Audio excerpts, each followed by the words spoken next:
Greetings and welcome once again to Roman of the Empire. I am your host, Roman. Tonight we are taking on a major undertaking. It is the coverage of Mad Max Beyond Thunderdome, which I still hate, and Fury Road. So we have a lot we are going to get to tonight. So I did not have a clever intro, so I apologize for that. So let's go around the panel real fast. We have, as always, my good friend and partner on the show, Shieldwall of Dragons. How are you tonight, sir? Hey, how's it going, everybody? Excited to be here. Was a little sick last week, feeling better now. Excited to talk about this and hear everybody's inputs on seeing this movie. Movies. Almost like 3 movies, oddly enough.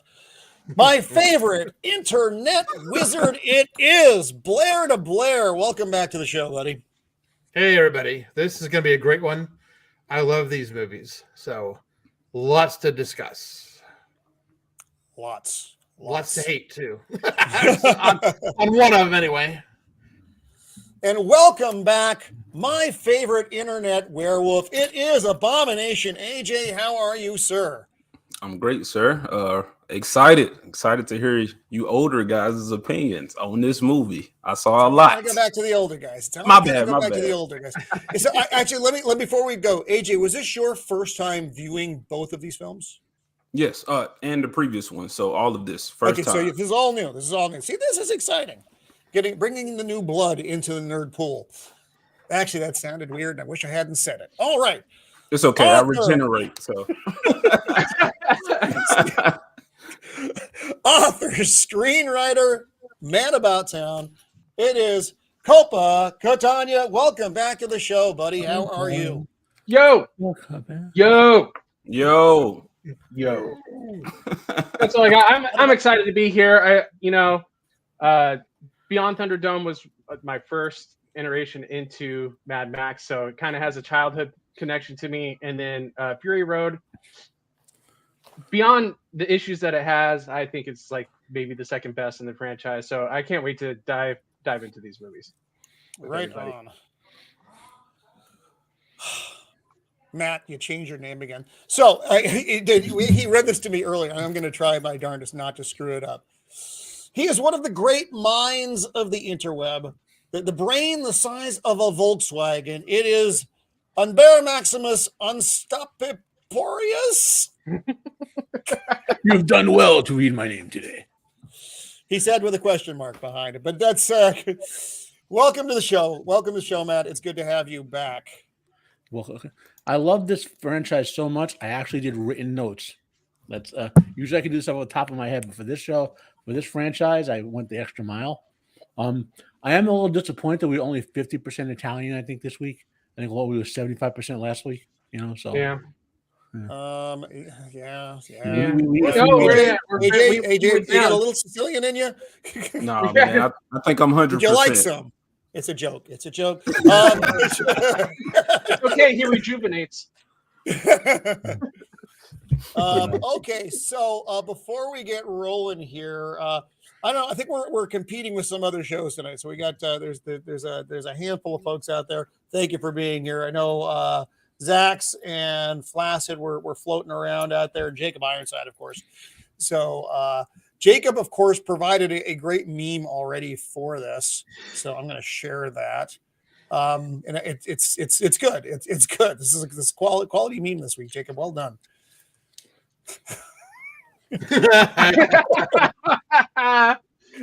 So excellent. Am I Mad Max? Okay. I think you're Mad Max. You look like, I don't. I'm Rude Warrior, Max. Yeah. I got hair. Yeah. I'm just pumping baby hair. Yeah. Photoshopping hair and dying. And I am the ho-hum, poorly spoken Tom Hardy Max. But that's all right. It's all right. I'm good with it. That's great work as always, Jacob. Thank you for doing that. And Copa's the OG Max. OG Max. Yeah. Solid. It's solid. I'm still happy. You know, I broke this jacket out a couple of weeks ago. This thing hasn't seen the light of day in let's call it a minute. So it's a good couple of decades because this is actually from my youth.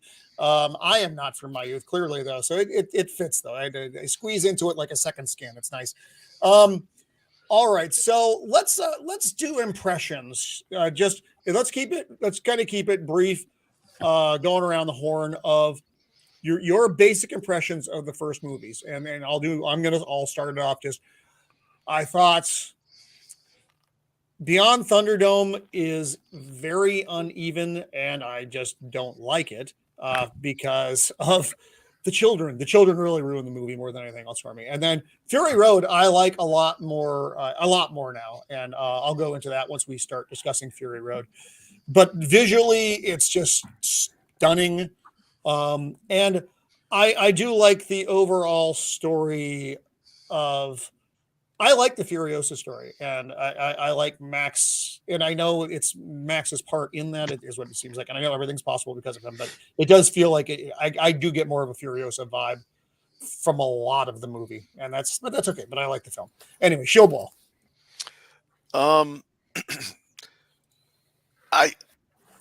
I saw the first one when it came out in the theater, and it was a little bit. Yeah, you're right. It felt disjointed, and then talking with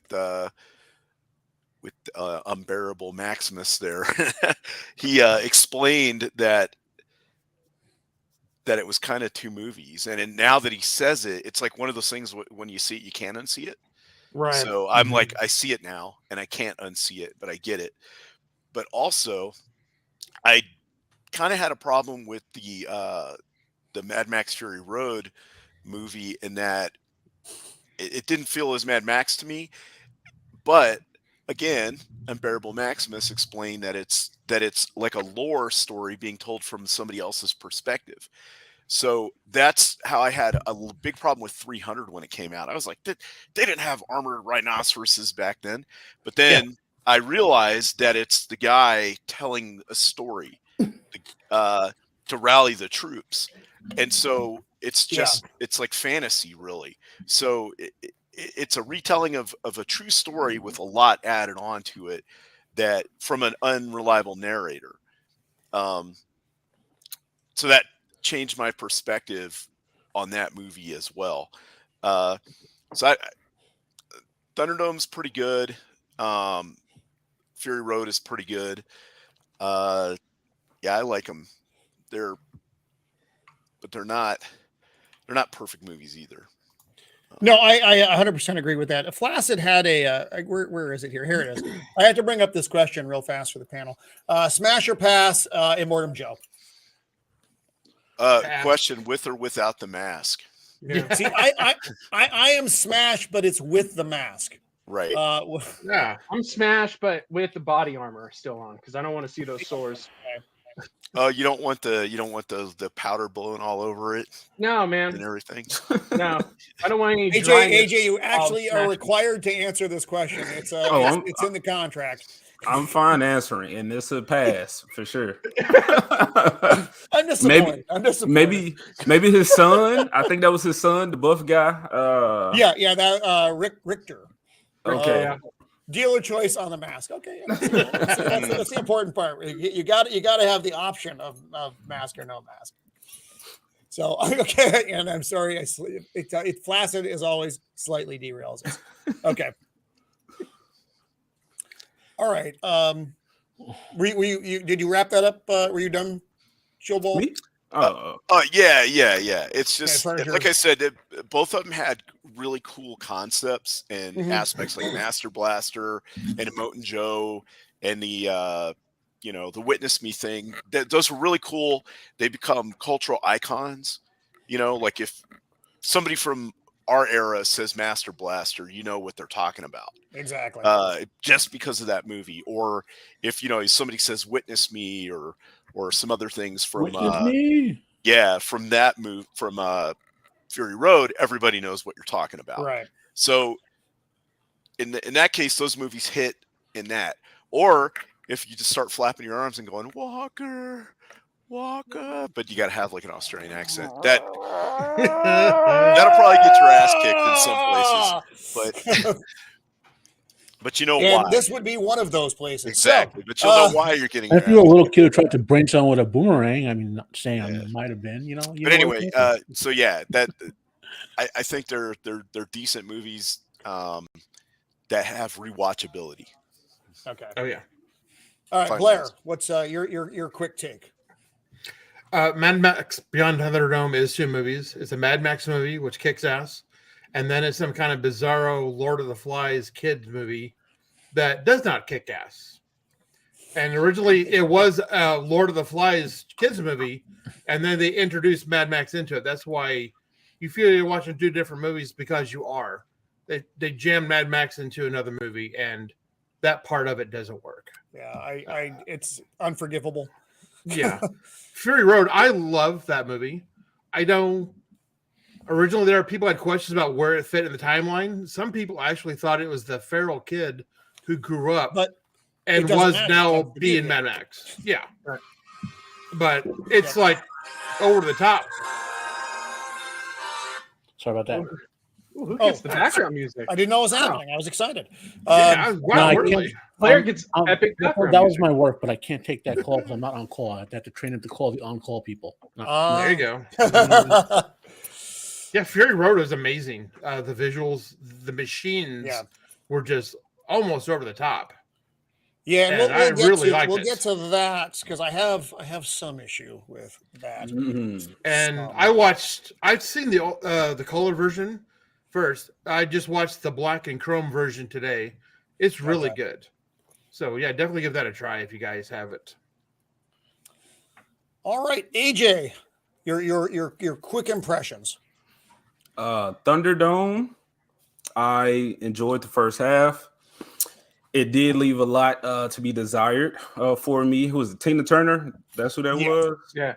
I actually liked her. I like the 80s vibe. I like the energy. But the Thunderdome, the fight was not what I thought it was. But anyway, fast forward. Yeah, I said it was weird because it went from Mad Max to Peter Pan, Wendy, and the Lost Boys. Yes, that's So- everybody has a very similar thoughts on that. AJ, have you ever seen Hook? Yeah. That I mentioned that before you got on. That this film Thunderdome has a very vibe like Hook. The Peter Pan. Yeah, and I felt that. So the girl was there. I was like, yeah, you've seen it too, I wonder if Yeah. it's the same production designer, because it really does feel like Hook. Oh, there's also a very conspicuous lack of heavy violence. Yeah, Yes. It was it's the only PG movie of the 4. Right. Was Mad Max Beyond Thunderdome. Okay, in Fury Road,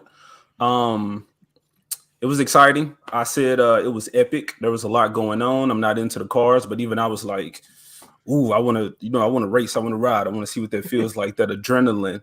But I am excited to hear you guys' thoughts because we'll talk about it later. But yeah, I want to hear how y'all feel about that movie and the era, I would say, that it's come out. Right on. All right, Copa.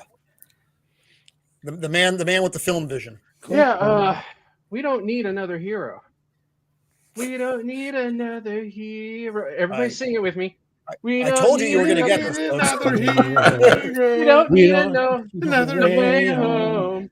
All we want is life Oh, beyond. God. Thunderdome. Oh, we are so good, guys.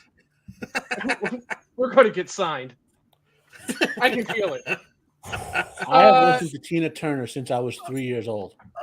Isn't My she- conscience, isn't she- she's one of the people I grew up with. Like, Everyone sing no, Flaccid. No. No. No. See, but we already did it. And you're welcome, Well, Placid. and I think it was just short enough not to get the copyright strike. So there's always okay. that. I think it was just off key enough. Yeah, if they're going to copyright strike, please not that one. Save it for one that I really deserve it on. I think we beat the algorithm on that one. But I mean, everybody has said it already, so why beat a dead horse? But speaking of horses, with Beyond Thunderdome, you realize that there's a severe lack of cars, which is everybody's horse in the apocalyptic future, right? And so there's just such a lack of cars in this entire. I mean, it opens up with one of the weakest songs for or like openings to a Mad Max, which is he's being pulled by camels. Oh yeah, yeah. And it's that's so weak. And then I think we finally get a like car on car action, but it's PG. It's not. It's like so far at the end. It's just, and the fact that it is two movies because George Miller couldn't finish it because his friend died, and it's just such a manic thing because the first half is just so good. I mean, Master Blaster, and this is by far probably Thunderdome is by far one of the most quotable ones out of the series, right? 2-man enter, 1-man leave. Everybody knows what you're talking about when you say that. Yes. Master Blaster is one of the greatest characters ever conceived. I did enjoy that character. I will submit that right now for the record. I disagree with that, Copa. Was one of the greatest characters ever? I disagree. We can talk about it later, man. We can talk about it. We'll get to it. Don't worry. We can yell at each other later. We'll try to get to it within a half hour or less, though. That's my goal. But Fury Road, I think is like I was saying, Fury Road, I think is the second best, easily. Yeah. For all the problems that it has and all the like overt feminism tropes that it has going on, and the fact that Furiosa, it was going to be Furiosa's movie.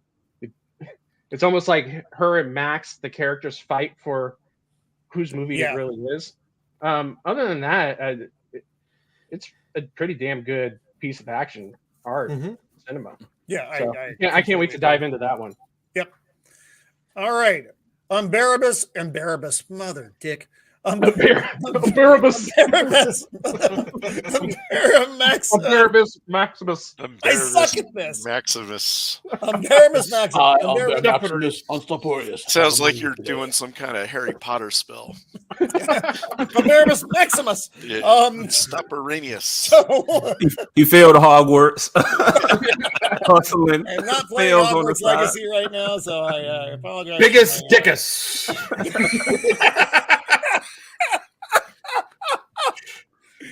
Oh no! So, Matt, what are your quick your quick and dirty? Brief. Let's see. This is the least I guess you would say my least favorite of the four. There's a lot of structural elements to this film. It's two films in one. So both parts of the film, the part with Thunderdome and the part with the kids, are missing. Like, there's they don't match up well. Like the part with the kids, if they had a real villain who's maybe trying to take the Oasis from the kids and Max came along and save them, that might have made more sense than, well, I'll just drive all those kids through that town full of maniacs. Thunderdome was the plot, and and then, well, anyway, it also his partner, filming partner, Byron Kennedy, died while doing the locations for this movie. So and he was a big part of Mad Max 1 and 2. That led to structural flaws of this film. Plus, they were all depressed when they filmed this, and they didn't want to do a very dark film. Yet these are supposed to be dystopian legends of a post-apocalyptic future. Right. So they may be depressed by making the film, Matt. So it got a little cartoony, like some people were mentioning on the roundtable here. It's like they didn't want to finish the violence. Even like there's a great scene where the truck train drives through someone and it explodes, and the dude's still alive on the front of the truck. I freaking hated that scene so much. And you can see that that's pretty much the poster element for they didn't really want to do something where people get mangled to shreds, So Angry Anderson, the actor, by the way. But there's a lot. I mean, I don't know. When do you have some factoids I can drop for this? Do you want me to do them now or like? No, save it for when we get into the meat. Okay. Yeah. So to speak. And Fury Road. The story in Road Warrior 2 is better, but the film of Fury Road is better. You know what I mean? Like that is a hot take, man. I'm going to tell you that's a hot take. His filming abilities were just better by the time he got to Fury Road. You know what I mean? I can go back and pick Road Warrior apart. I actually liked so it's kind of funny though, because Mad Max, we talked about Mad Max and looks like basically a college film. And Road Warrior is a giant leap from that, and it looks like a movie. I actually preferred the kind of gritty look there to I'm saying I'm not talking the technique. The subject. I'm talking just the look of the movie was really polished in Fury Road. But what I'm saying is his filmmaking technique had improved significantly by the time he got to Fury Road. So much so that had he had that with Road Warrior, he might have had like one of the greatest films of all time with it. You know what I mean? Oh, I still think it was one of the greatest films of all time. It's still in my top 10. It's a great movie. It's not. Well, I don't want to go back and we did that around here. So we did. I know. Nerds, and the Road Warrior. It's a long talk. And the last thing I'll say, so in brief, so people understand this: if you understand Norse mythology, right, you really understand these 4 films, and especially the 4th one. Immortan Joe is basically an Odin stand-in. Odin's name literally he's not a knight. His name literally means the fury of battle. He's not a nice guy. He's a war god who you really don't want to be involved because he will settle the issue. You might not like the settlement, but he will settle it. And his primary goal as a leader is to hold back the forces of chaos by any means necessary. Now think about that in terms of what Immortan Joe is doing. In terms of the movie, the movie. That's an interesting. That's a yeah. So Miller was really, really going deep into mythology when he took like all these tales from these 4 films. Like it's like the way he structured it. And remember, the structure is that someone else 30, 40 years down the line is telling you the story of these movies, right? So they're telling you a mythology that had elements of what came before the apocalypse, right? Some of the tropes of Norse mythology and so forth.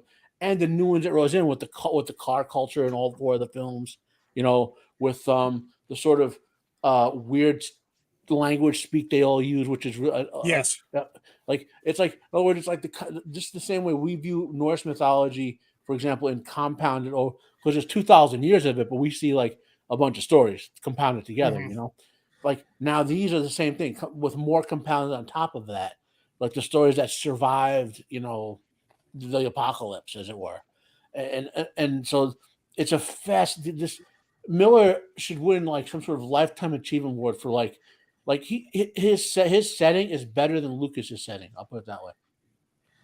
Wow. Yeah. See, hot takes from Matt.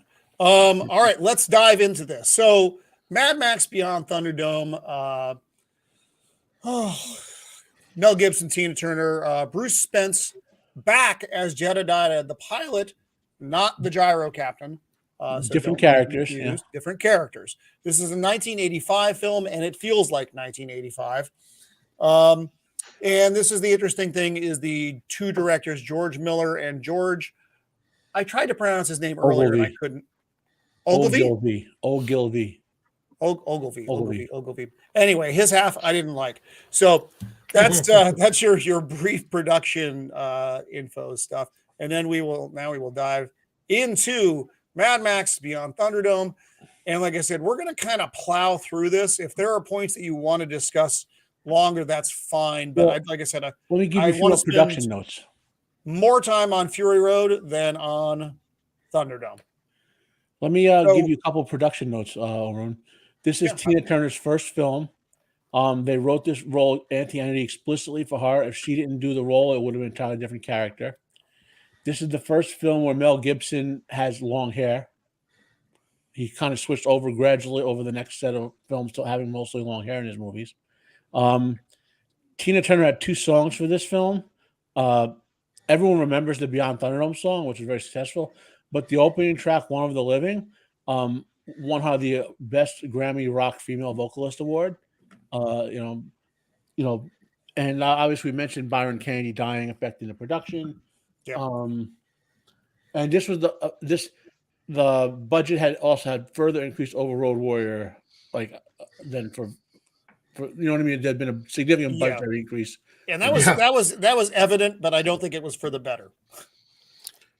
So those are my production notes. Yeah, as a side note, being alive when this movie came out, they overplayed that Tina Turner song way too much. I wanted to pull my eyes out of my head every time it came on. Where I think it hurt the movie.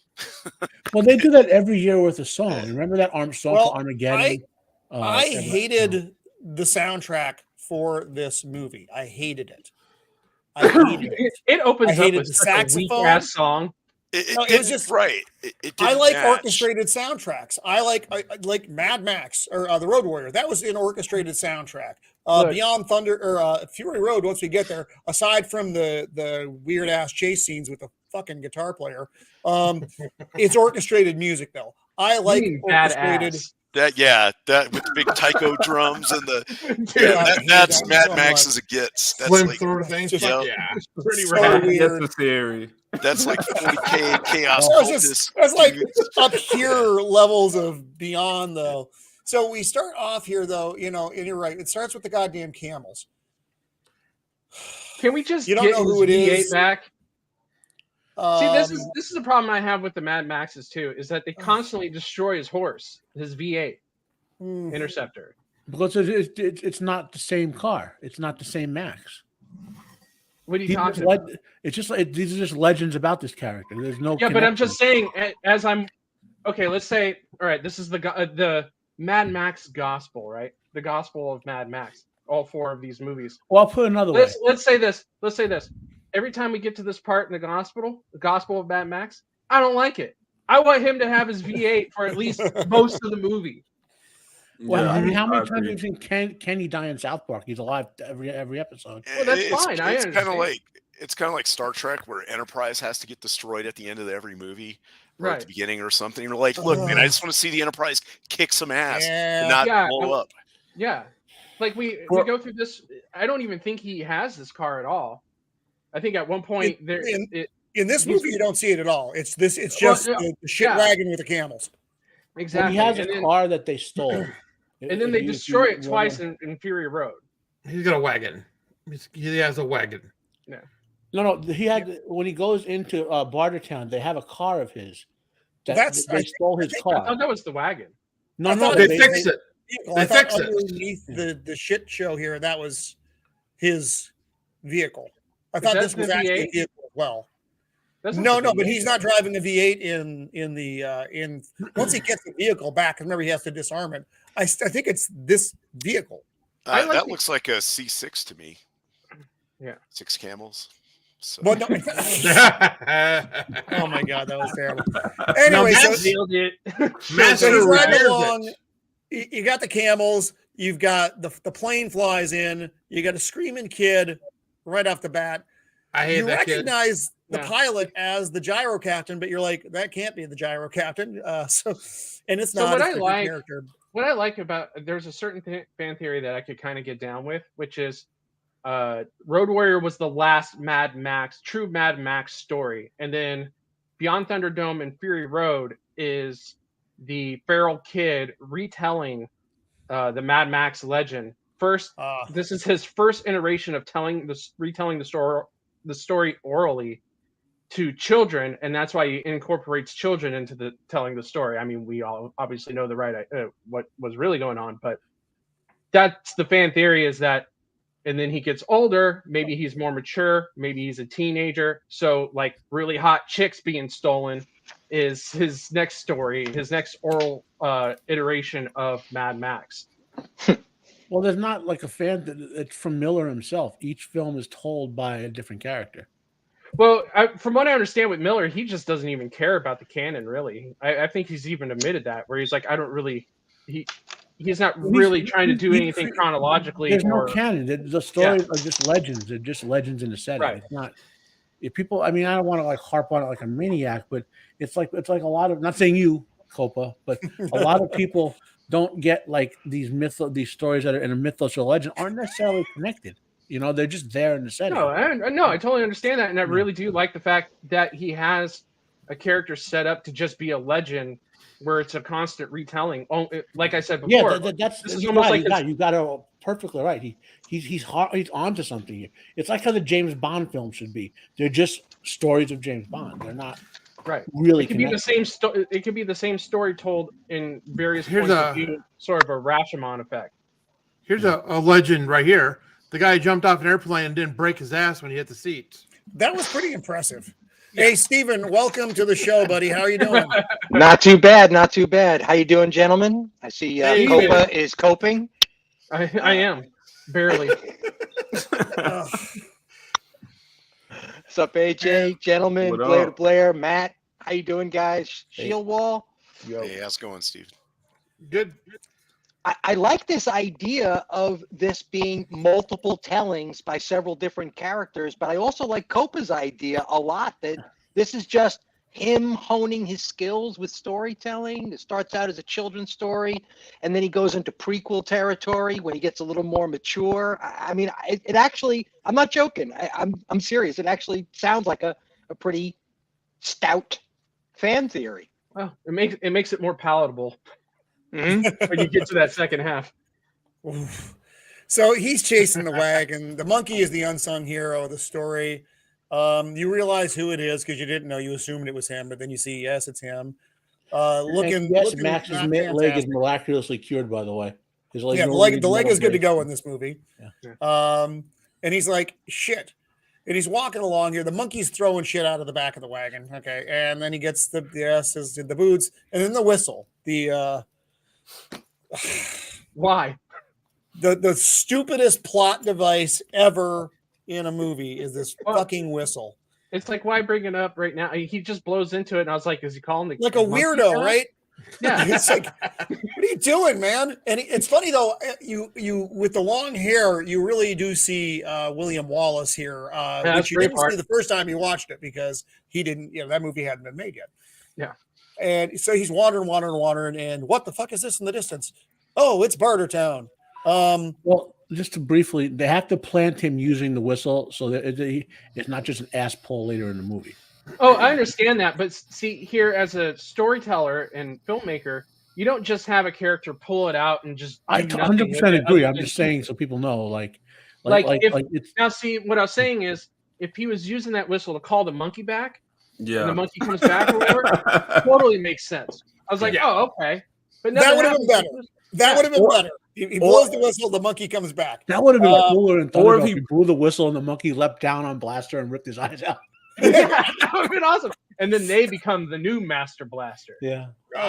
It would have made more sense as well if he would have been like using the whistle, somehow got his hands out of the ropes on his way from the Thunderdome when they had him on the horse and he blew it and the monkey came to establish a connection. But I feel you, Copa. It made no sense at all.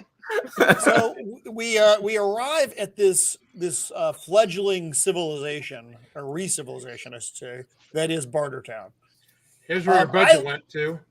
This is your budget. I actually like the idea of Bartertown, though. The idea, it's almost a medieval kind of place that has sprung up where trade exists again.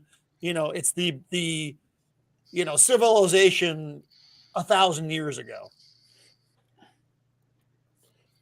where you have to have something to trade. I mean, that's their whole business. There's no like coin that doesn't exist anymore.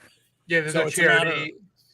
If you got business, you go do business. If you don't, fuck off. We got no room for you here. Yeah, because that's getting into the city, and he's talking to the fat man. I don't remember the fat man's name though. What is his name? The collector? Was it The collector? I think that's because the other guy is Iron Bar, so that's the collector. So he's talking to the collector. He's like, I'm looking for some camels, my wagon, this asshole who stole it. And he's like, well, what do you have to trade? And he's basically shooing him along. He's like, well, I got skills. And then they're getting ready to shuffle him along, and that doesn't happen. And he shows that he is a man who does bring something to the game. He's a fighter, and that's something that they desperately need. I want to say something about those uniforms.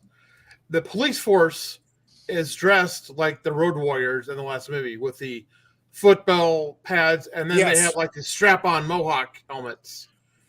It's kind of funny how, what is out in the wasteland a few years ago now is like a uniform for the civilization as not necessarily peacekeepers, but rowdy riot people, riot police and shit. Yeah. The funny thought I had is, like Miller must be saying, there must have been like millions of those football shoulder pads in Australia. Yeah, what happened there?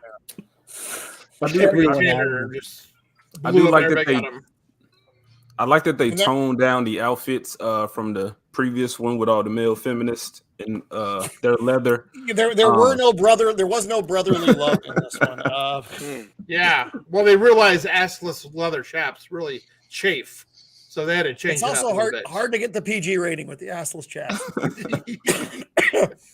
So the collector's like, hey, maybe there's some business we can do. Cool.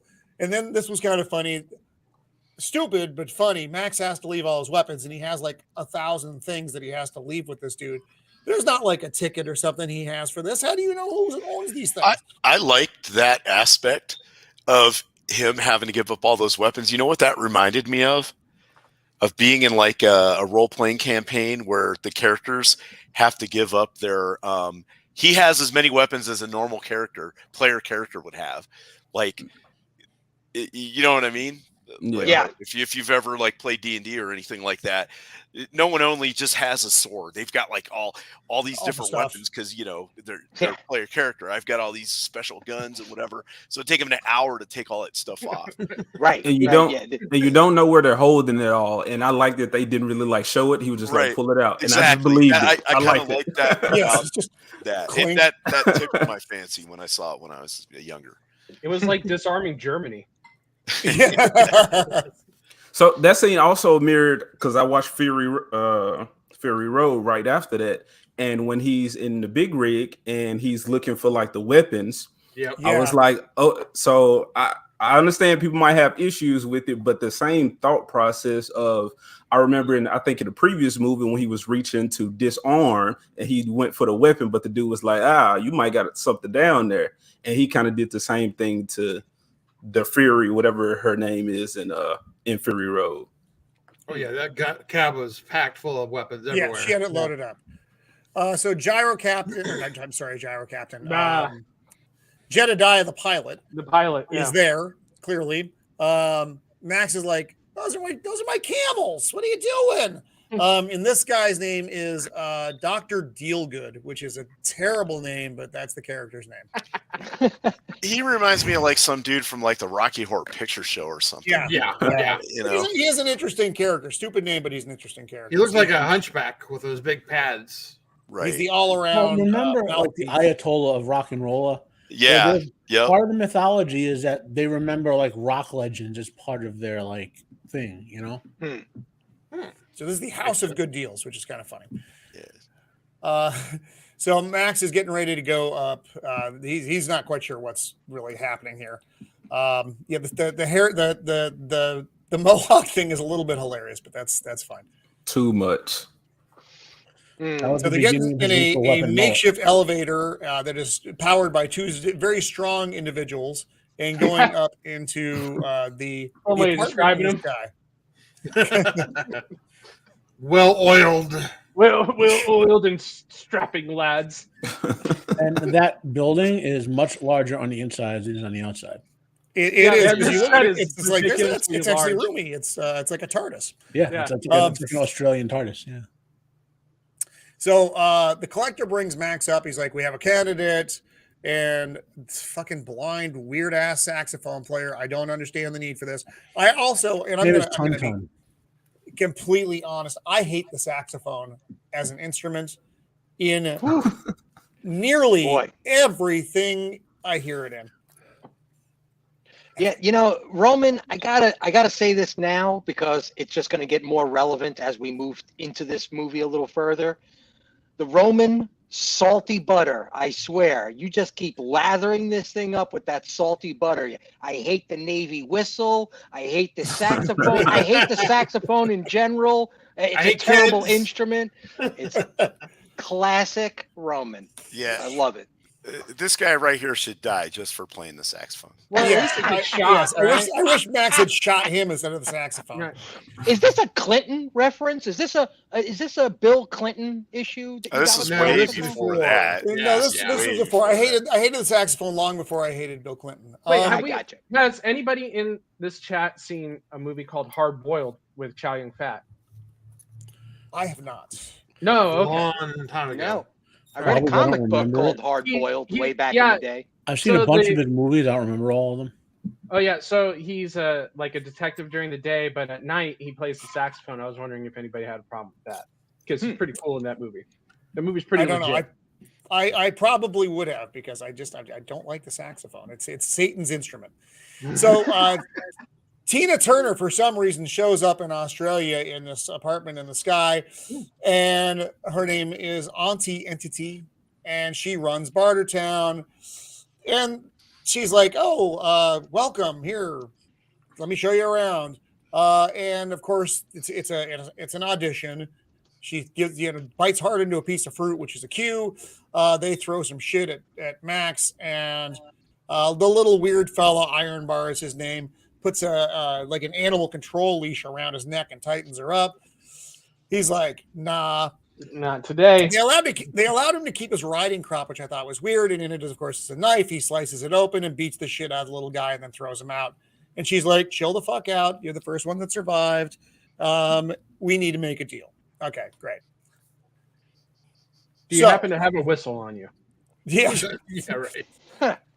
So they need an assassination, but it needs to be tight because as the collector describes it, it's this isn't an enemy, it's almost family, or she says it, one of the two says it. And I don't think we've actually gotten into the nitty-gritty of exactly how this occurs. He's like, okay, I need to meet the dude. And I don't know what's going on with his hair here. It's looking a little nutty. I will say, and Matt, you will probably beat me up a little bit on this. I actually didn't like Tina Turner in this movie because you know who I see in this movie? Tina Turner. I don't see the character. I see Tina Turner, and I realize it was written for her. I understand that, but the addition of Tina Turner to the cast pulls me out every time I see it, and I'm just watching Tina Turner. Yeah, and as a misogynistic teenager, I was like, how is she in charge of this place? Like, they would have killed her and some dude would have taken over long time ago. You say that, but I've seen in other places where the woman is in charge, whether it be her sex appeal, promising dudes things, who knows what. So I've seen this later on, but that's when I'm like, I see from these movies where kind of those tropes come from with later entertainment. So I don't know if that came from this, but I wasn't mad at that. As a character, she's pretty physically powerful. She's like you can't look at these as like a real woman or man. They do superhuman stuff. You know what I mean? Yeah, right. Well, even I didn't even have that. Wasn't really the thing for me. Like I said, for me though, it was just I'm looking at Tina Turner, and that's all. We all know. Who runs Bartertown, and it ain't her. That's true, and that's what she's showing us right now. She's getting a look at the little feller down there in the underworld. You know what runs Bartertown? It's methane, and methane cometh from pig shit. Okay, great. Pigs. You got the little party going on down there. He's looking. What do you see? Pigs, and there's a little guy riding a big guy. That's Master Blaster. The brains cool. and the brawn. That's awesome. I think Master Blaster was a really good concept. So That's did my favorite part of the movie. And I think, and AJ, you disagreed on this. I'm just asking, did this character come from the game? What came first, this character or the game? Oh, this character. This character. This is way before the games. Yeah. Okay. Like decades. I believe there's like a Master Blaster like character in the new Mortal Kombat too. Exactly. Yeah. So, really? Tora, and I can't think of the big character's name. So, yeah, I'm like, I see these things later on. And no, it totally came from this. Yeah. So he needs to meet him. He's like, well, I don't know what to do, and he's like, well, you can shovel shit, can't you? And so he gets down there. He's shoveling shit and doing the bit down in the underworld. He sees there's a mechanic shop down there as well, if I'm not mistaken, and he spots his vehicle getting they're getting ready to access it in some way, and he knows it's going to blow up because he's got it booby trapped just like the first movie. Then he gets into a conversation with Master Blaster about this, and he's like, "You smart, you disarm." Apparently, he has some kind of speech thing. I don't know. It doesn't matter. It's a Yoda thing. It's a Yoda thing. So Max basically is telling him to go fuck himself, and he's like, and then Blaster, we meet Pig Killer. That's right. I forgot about Pig Killer. Pig Killer was an interesting character as well. He's been sentenced to life in the doing the job down there because he killed a pig to feed his family. Pigs are not necessarily sacred, but they are, how Bartertown does its thing. Well,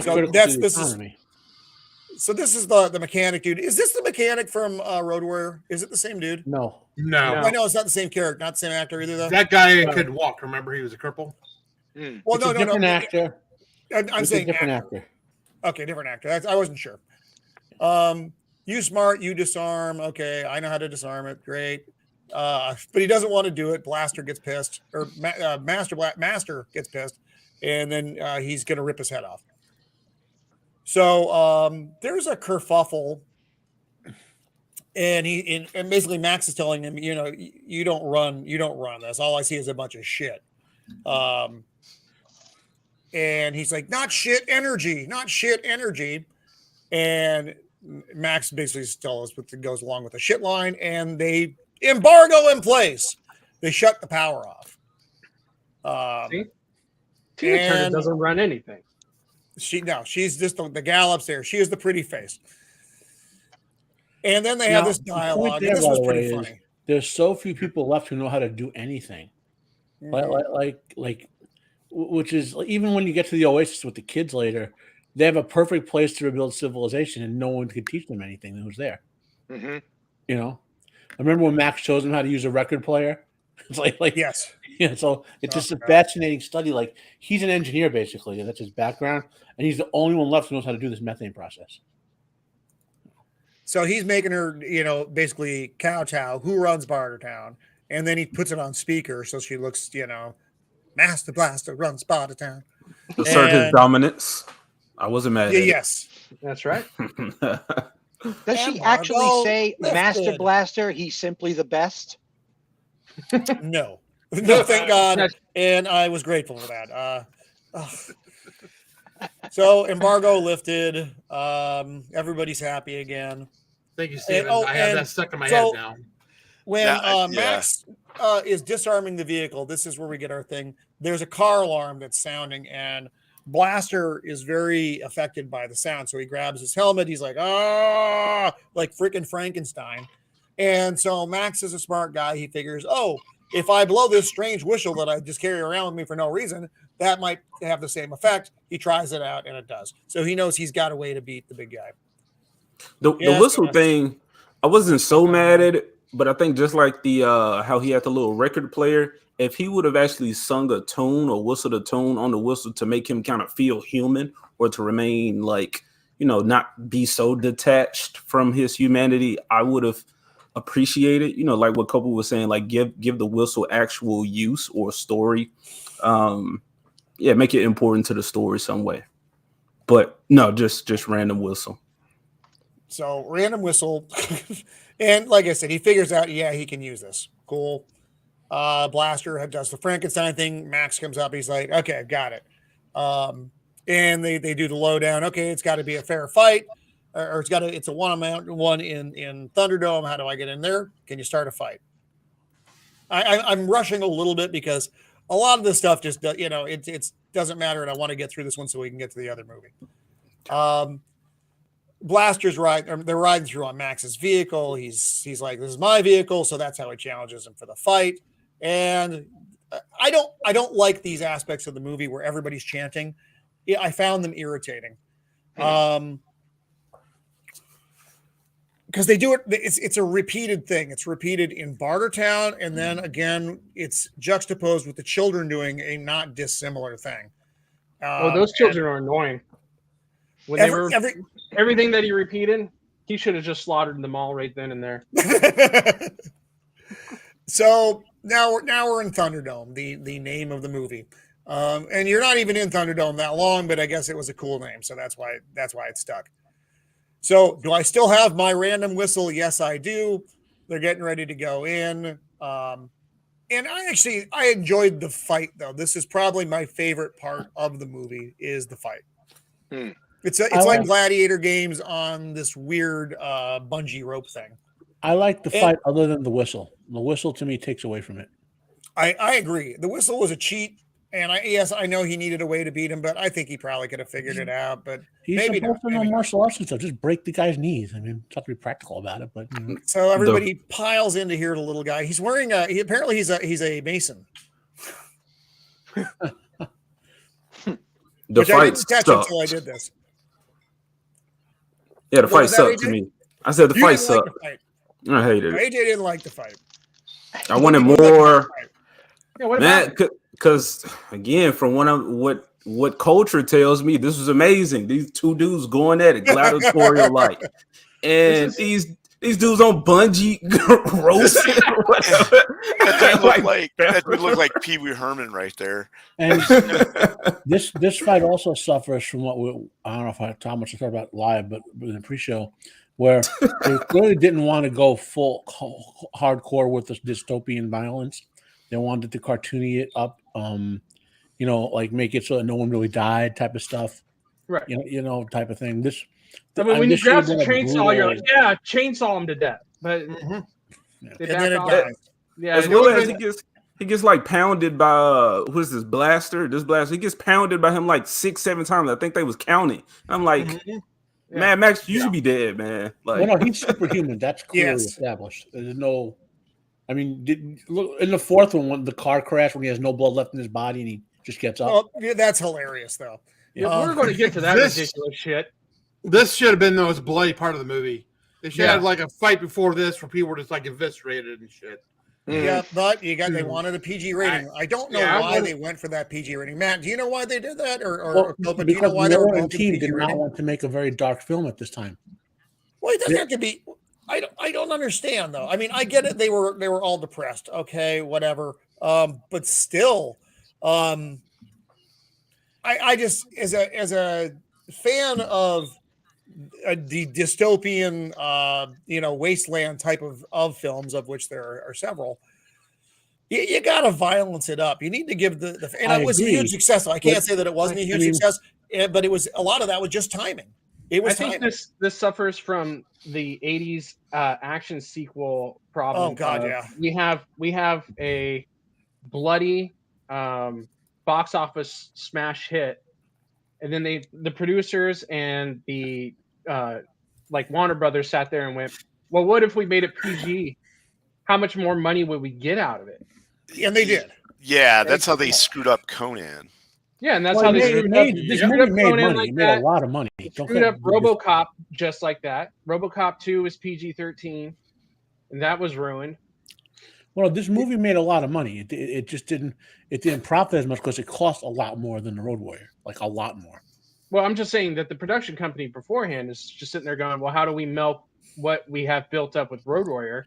Well, I was feeling that was the Tina Turner thing. Like, let's get Tina Turner in this thing to make get another huge name in there. Because Mel Gibson's still not like the household name yet.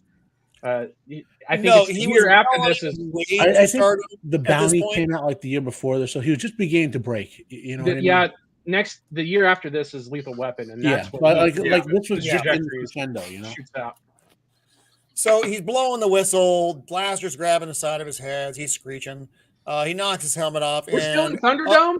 I gave you I all know. that time to get out of Thunderdome. I'm trying. You see that it's a big. He's obviously mentally challenged, and Max is like, "Oh fuck no, I am not doing this." It's like the Taskmaster in Black Widow. You know, big huge body, little tiny head when they take the helmet off. I mean, although I this like wasn't this character poorly so much CGI'd better. on. And he's like, "Nope, not going to do it." And the kid smiles at him, and you can hear like, "Oh," and he's like, "This isn't what I signed on for." And you know, you had it all. You could have had it all. Fuck off. What? And he's like, "This wasn't the deal." He's like, "What deal? What deal?" And so then Tina Turner, then they kill him anyway. Okay. The way you could have just fucking done this. The way they did it, they could have just done it. Seriously. Yeah. That was a weakness of the story, you know. I mean, you're trying to play it off, and the then story. Well, it goes slightly wrong. They couldn't have the hero exactly assassinate an adult with Down syndrome, so it's just not going to look good. No. But as far as like the bad guys did this shit anyway, they did. Oh yeah, well that doesn't make sense either, because they could have done this without Max. Yep. And so he's getting ready to leave, and oh god, 2 men or 1 man leave. They want Max to get out because the other guy's dead, so he can go free. And then she freaks the fuck out. And she jumps down there like a weird, crazy jump. It was really kind of funny to watch, saying, even if it was wrong, we had a deal. What's the law? Bust a deal, face the wheel. Did Stephen drop out? He said he'll come back. He's got audio problems. Oh, okay. I'm sorry. All right. Here I am. All right. Sorry, buddy. Roman, yeah. I hated the chant. I know we had an hour and you was not trying to spend that much time on this. But the chant thing, I hated it because I thought the chants were real. But then once his 2 man enter, 1 man leaves, they only allowed 1 to leave. So then I was like, well, why did y'all let that extra person enter if only 2 can enter? That was a third. Whereas they should have fought it out. Oh yeah, she should have had to fight him as soon as she jumped in there, right? Yeah, man. Well, with the small dude too, like Master. Oh no, shit. You know what? They're just real loosey goosey. Basically, whatever she says, the crowd goes along with because that's the way they've been conditioned. Civilization is breaking down in Thunderdome as we speak. Right. So bust a deal, face the wheel. I didn't like this part. I thought it was stupid. No one knows what this means. What it means is something really, really dumb. They gather apparently everybody down. Putting him on the horse like this was fine. I was like, okay, it's a weird, stupid form of exile where he's going to die. Whatever. I don't know who came up with this, but fine. And they put this big plastic fucking head on him and slap the horse's ass and off it rides. I also found it weird that they have a horse. Does anybody have a horse that they have a horse and they're freely letting it just leave? Yeah, a lot of money going out the resource. It's an asset. You're seriously White Bear's out here. I wanted to say hi to him. Does this not reflect future movies like Idiocracy? Chanting and stupid fights are the only way to settle basic things. Yep. You know what? You're not wrong. But it is. I fucking hated those parts of the movie. So they're trying to control the little guy, dipping him in shit. For some reason, Pig Killer has the monkey and knows what to do with him, gives him some water, throws him through a pipe. I don't know how that happened. I don't know why he realized the monkey was Max's. Doesn't matter. Now we're in the desert. He's still got the plastic head on it. The horse dies. He kicks the head off. The monkey's traveling through the desert through a montage. And he gets the water. He sucks the water down. Monkey's like, I need water too, bro. And off he wanders. And it should have just ended there. Max is dead in the desert. But it was a short film. Enjoy your short film, everybody. So now we're gonna really fly through this next part because it's incredibly stupid. The children find him. She brings him back to camp. They are the children of survivors of a plane crash. They think all the tech is basically magic. They're I do want to point something out, just in a sciencey thing. Yeah. So that water is flowing someplace. So that's not just an oasis with a pond. So in scientific terms, that's actually the environment regenerating from the effect that's slowly spreading the you know what I mean? It's not just an oasis. That's since that water is flowing from and to someplace, it's restoring the world at that point. You know? I don't know if he This did is that like on purpose. this is also the ideal place to be. Yeah. They, you know, Right. they should just stay here. I don't know why they went back to the shithole city. So this weird little fella has a Bugs Bunny thing. They're trying to oh god. That's He the I basically like turtles kid. They're cutting his hair off, trying to make him look like Captain Walker. He wakes up, and he falls into the water. He's like, "What the fuck?" And then they're telling him the story of how they got there through the showing him the pictures of the plane crash. And then they get him a Viewmaster, which is a little bit weird. Captain Walker, Mrs. Walker. Yeah. And this is the party who departed to go in search of something else. Well, clearly they failed. Or they succeeded and just never went back. That's possible as well. And then they already took the time to draw Max on the cave. He looks like an 80s rock band member, which is nice. He's like, I'm not the guy. You please stop. Then the wind comes and it blows this fucking kite up and everybody freaks out. The kid touches him in a weird way. They all run out to an airplane and he's like, oh shit. So you see the plane. And they start humming. There's God. There's just nothing about any of this sequence that I like. I told you should have just wiped them all out when they started repeating after him. I thought he was when he pulled the gun out. Yeah, I thought you should pull each and every piece he had on him and just started capping him. There's just so much the oral storytelling culture. That was very fair. So that's how our ancestors kind of did things. They've reverted back to definitely tribe stuff. It's natural. You can tell this was Lord of the Flies. They either took like Lord of the Flies. They were either shooting Lord of the Flies in a set next door, and they just said, "Fuck it, we're blending both of them," or whoever wrote this portion of the film went, well, I like Lord of the Flies, so let's do like a positive, upbeat spin Lord of the Flies. What if we combine Mad Max with Lord of the Flies? Oh, that's brilliant. Yeah, because everybody was clamoring for that mashup. So the girl says she wants to leave. He's like that. He looks like Colin Farrell here. I guess Colin Farrell looks like him, right? Colin Farrell could have jumped into this role. He still can. I actually would prefer him to Tom Hardy because I can understand. Colin Farrell actually can act. Whereas Tom Hardy always sounds like he's got a mouthful of dicks. And so, my main criticism, or one of my main criticisms of this film is, at this point, you realize Max is talking way too much in the movie. Way too much. You're right, because he's a character of few words. Yeah. He should talk very, very sparingly. Well, Road Warrior, he had 16 lines? Yeah, I mean, and they're all meaningful because of that. Same thing with Fury Road. He just talked in short clip sentences. Yeah, and it's not that I minded the lack of lines, Matt, in Fury Road. I thought that was good. I just don't like Tom Hardy's. I don't like the way he speaks. I'm sorry. I can't stand it in anything. So the girl wants to go out because she. What was that, Copa? I said nobody cared until I put the dicks in my mouth. No one wants to put the dicks in their mouth. So the girl wants to leave. No one knows why, because she realizes he's not going to go. He ain't going to go and do nothing for us, saying weird whatever the fuck version of English they speak. He's like, oh, I got a bullet, I got a gun. He shoots a couple of things. It freaks her out a little bit. They end up tying them up and putting them in a basement, or in the basement, in just a lower level thing because they don't want them to escape. I think the little weird skull boy lets them out anyway, and then they have to go search for them. Great. So now it's Max and a hunter and a couple other kids going off to track down the other ones. Because he's like, well, there's only one thing between wherever the fuck they're going, assuming they're following the footsteps, they're going to Bartertown. Okay. Well, plus that pesky Sarlacc pit they all fell into. Yeah. I like the Sarlacc pit. I wish you could have seen more of the Sarlacc pit. In fact, I wish it had swallowed up everyone. So that's Bartertown. They think it's magic. It's not. It's a shit run city.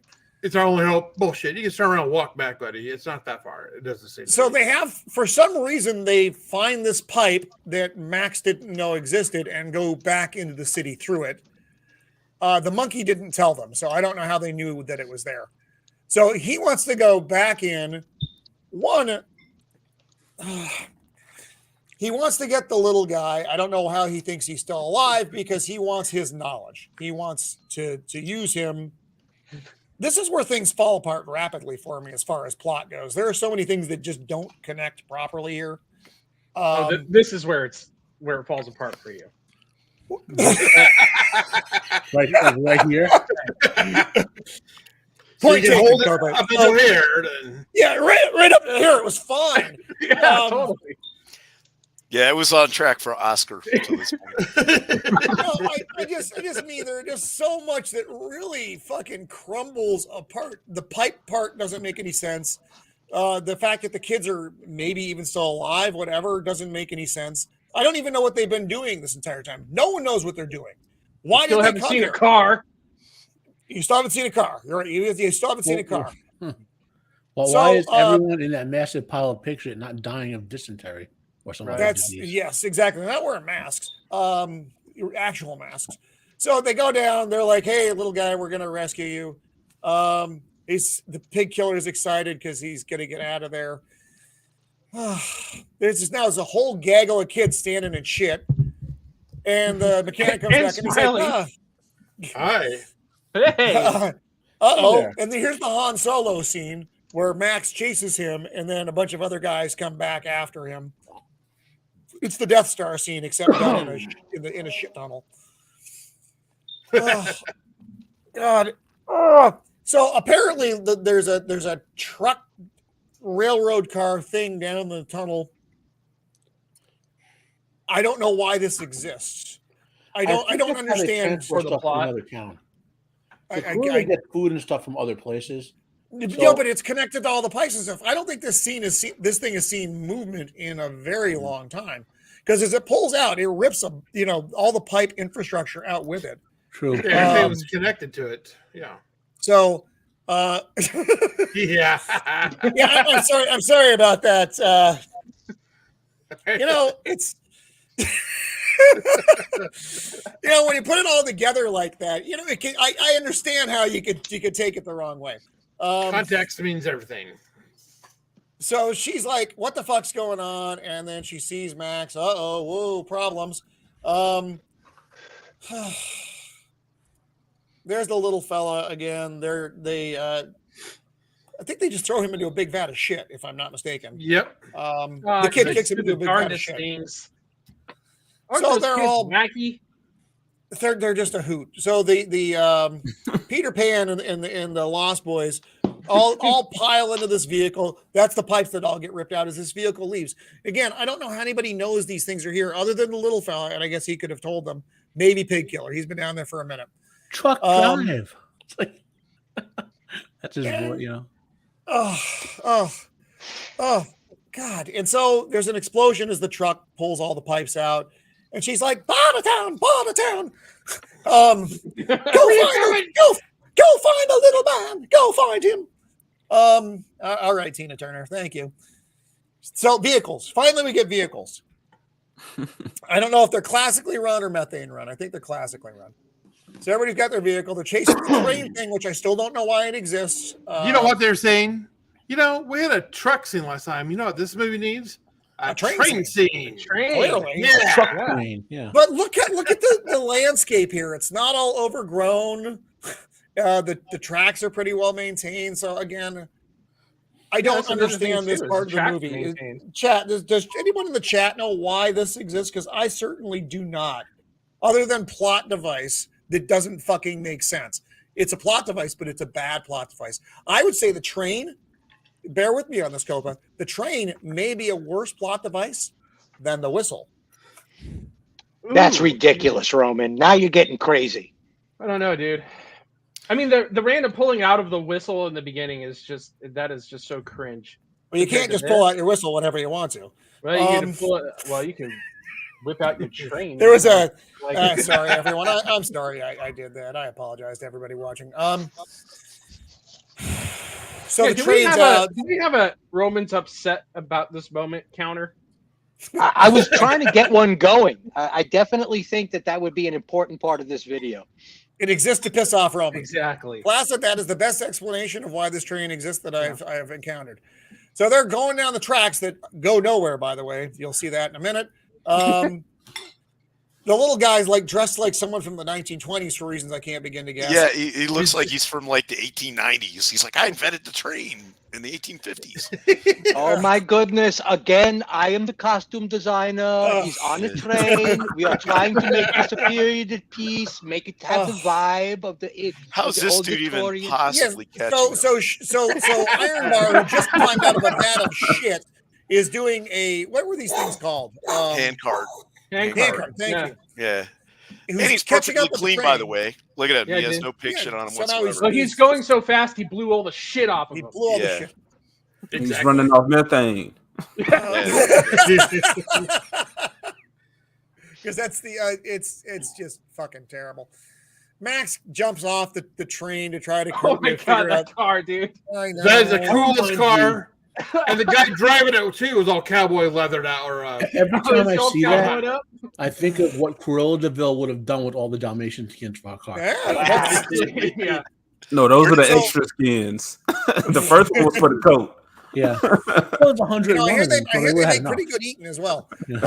So the kid here, this is Max's vehicle from the beginning of the movie that was getting pulled by the camels. Except now it's just exploded because that's the seat that he was sitting on when he was driving the camels. But it was an actual functional vehicle underneath that. So yeah, Iron Bar, big chase scene. This is so stupid. It's hard for me to describe how stupid it is. Well, they were trying to keep the story on the rails, Roman. You know, Ooh, that was the whole point. To just try and get that ending to the climax to just go on rails to the very end. So anyway, so the track ends. I'm You tracking got oh god damn it! You got the little guy from the beginning of the movie, the pilot's kid. Hey, this is a stick up. Swell. He realizes. Go ahead. No, I was just fucking around. That's all this movie is fuck around. It's just so irritating. So there's a car. It's a trap door. Goes down into an underground area. The Jedediah, the pilot's down there going, "Oh, this is odd. I didn't even dress for company." He's like, "You have a plane. You're gonna get us out of here." It's like, all right. So they all load into this miniature that's plane. the thing too is Jedediah, the pilot's character, is so fucking useless other than for the plot to work. That's another thing too. yeah, He served a function in the Road Warrior as the gyro captain. This it was just a. We need a way to save the kids. Well, I'll I mean, reiterate. the beginning of the movie could have started any other way. That was, but is the plane thing was so fucking stupid. Exactly. This plane would never have taken off. The setup, the first acts, the setup to this entire film is so janky at best that all of this is just crap. I'll keep reiterating. A lot of the problems of this movie is that it was the two very incomplete movies jammed into one. Right. Which doesn't make it better though. It explains it, but it's it's a popcorn film. You watch some cool car chases, nice mythology, Tina Turner, and Do you really believe all those people fit in that little ass plane? I was going to say, I find it hard to believe that plane had the power to get that many, to take that much weight. It should not have had the lift capability to lift all those people. Right. Yeah, so out loud. How about the water consumption? Okay, if we're gonna get technical like crazy people around here, nobody's drinking water. Half these people would have fallen over at this point. True. They're not well nourished. Most of these people have all of their teeth. How is that even happening? I don't see a single orange or an apple anywhere. I mean, seriously, guys, it's a movie. The way we should be playing this is why this production wound up in this state in the first place and how Hollywood was slowly transforming into stunt cast, cinema with Tina Turner at the helm here because of MTV. Nobody was paying attention to this being a Mad Max movie, which is what gave us Fury Road. It was just, this was the beginning of the political movement. This was the beginning of the stunt casting and production interference where They were more interested in going after that big golden egg than they were in writing a story. Miller wanted Turner. He wanted her for this movie. So there's no. I did not. Let's we're gonna zip through here so we can actually get to the movie we want to talk about. They got to wipe out they need enough runway. They don't have enough runway. He's like, well, I guess I'll drive this vehicle into the bad guys so you can have enough runway. What a hero. We so don't need another hero. But they did need him, but they got him anyway. But they clearly did. So the overpacked plane is now flying behind the vehicle that Max is driving into the path of the bad guys. He dives out immediately. He should have been run over, but was not. It collides, which creates a thing the plane has to get around or over immediately, and it just takes off. It's all very well put together. Yeah. I think they should have just went off the cliff. I would have believed that. Just go down and start. Bye, kids. He's looking down. He knows Max is fucked. Max knows Max is fucked. Tina Turner's like, well played, soldier, and just lets him fucking go at this point. But I would have killed him just on fucking principle if it were me. It's like, dude, you just fucked up everything in my little town. We have no power now. We're gonna have to go back to eating the pigs. And you stole my choo-choo. You came my choo-choo back. Choo-choo engine power plant. Yeah, she just smiles, laughs, and drives off. But just leaves. In the story of Max's legend, Max can't die. He has to live for some reason. Right, of course. So he lived because she respected him. But what I liked about the previous two films prior to this is that each time the bad guy died from a head-on collision. And this one promised almost a head-on collision with Tina Turner, and it just didn't happen because Tina Turner. I don't think Tina Turner was the bad guy. The other two, which he went and picked up this tiny dude for some reason, he should have been dead. Right along with Blaster. You know what the problem with this was, AJ, in my opinion? There really wasn't a bad guy. Exactly. Yeah. There was no primary antagonist in this movie. You had people with different perspectives. Yeah. But no one, I think, was objectively a bad guy. Yeah, Tina Turner never really did go that extra mile, except for when she killed Blaster. But yes, but I also understood her motivation for doing so. Right. Yeah. I got it. It wasn't nice. I get it, but I do understand her motivations. So they're flying through downtown Sydney. You know that because you see the opera house as they're going through. They're in an abandoned building, which is way better than the Oasis they were in before. There's all kinds of food and water up there. Clearly. Yeah. So they're in some remnants of humanity is gathered. She's now telling the story. This is obviously years down the road of Max, and they light up the city for him and the others who are out there so that they know they have a way home. And you show sad bastard Max at the end of the movie. And I don't know why this slide is here. So he turned into a sand person. He did. This is the birth of Tatooine. So that was Beyond Thunderdome. And I'm sorry, I having talked about it even as briefly as we did, which was still longer than I wanted to. I fucking hate this movie. I hate it. There is no aspect of it. Hold on a second. Wait, you hate this movie, Roman? I had no idea coming into this that you loved this movie. Okay. It had monkeys, trains, and saxophones. Everything you love. And tiny whistles. It's simply the best movie. This movie is simply the best. Oh, that's simply the best. Simply the best. How did you feel about the music in the movie, AJ? Did you even notice the music in the movie? I enjoyed it. Growing up, my parents would watch movies from the 80s, so I just hear this pop music and that energy. I enjoyed it, so I understand people's issues with it. I enjoy it separately from a Mad Max movie, but I got you. It's not along in a post-apocalyptic future. With one of the best pop singers of all time. Well, yeah, I just like I said, I had so many problems with the music. I want to say my problem with the music because I have a lot of problems with music.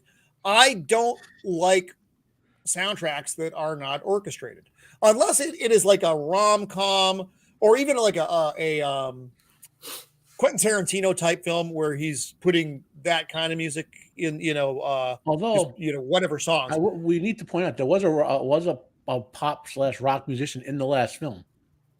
Not many of you knew that, but the guy who played the leader of what's his name? Yeah, Anderson. Yep. Iron Bar. Yeah, Andrew Anderson. Before he even acted, he was for like a decade or two. He was an accomplished, award-winning pop / rock / folk. That was exhausting.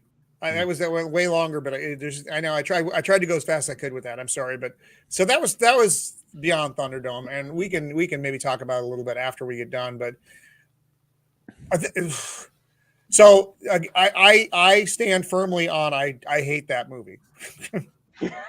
I think I also like the music with the words. I don't know, maybe because I'm a Disney kid, really? So I'm just used to them going together. But it made me think of the end of the Power Rangers movie with Ivan Ooze, Mighty Morphin Power Rangers, when all of them at the end. Have y'all seen that before? I just go into it. Well, the one. No, the one. I'm old. All right, well, never mind. But it's when somebody can create a track that mimics what's happening in the movie. And it's like, it's not exactly related, but it is, especially when it brings that energy. Like you said, Roman, with the orchestrated music brings that energy. If somebody can put words to it at the same time, I don't know, maybe because I'm TV shows, I'm watching theme songs and they hit with me and all that. So I liked it. Her talking about the hero and all these people, like envy the dead or something. You see, you know what the difference though is, AJ. You didn't have to watch it on MTV and have that video come on every 15 minutes. People of my generation had to endure that. And all of her wigs, and you just see another wig on here. But I think what Abomination is talking about, a perfect example of what he's saying, is Top Gun. Top Gun had one of the best soundtracks ever, and and it was mostly music just written specifically for that movie, not necessarily having anything to do with what's going on inside that movie. But it kind of brings that emotionality out. That Danger Zone song was way overplayed the year Top Gun thing came out. Oh hell yeah! Really, Zach? Really? Every year, like there's some song from some movie. More like saxophone. Zach's like the diaper he was wearing. That was that's wrong. Oh Lord. So now we're gonna move into Fury Road. So this, it's a big time leap between these two movies, almost 20 years. 85. Am I right? 2005, 30 years.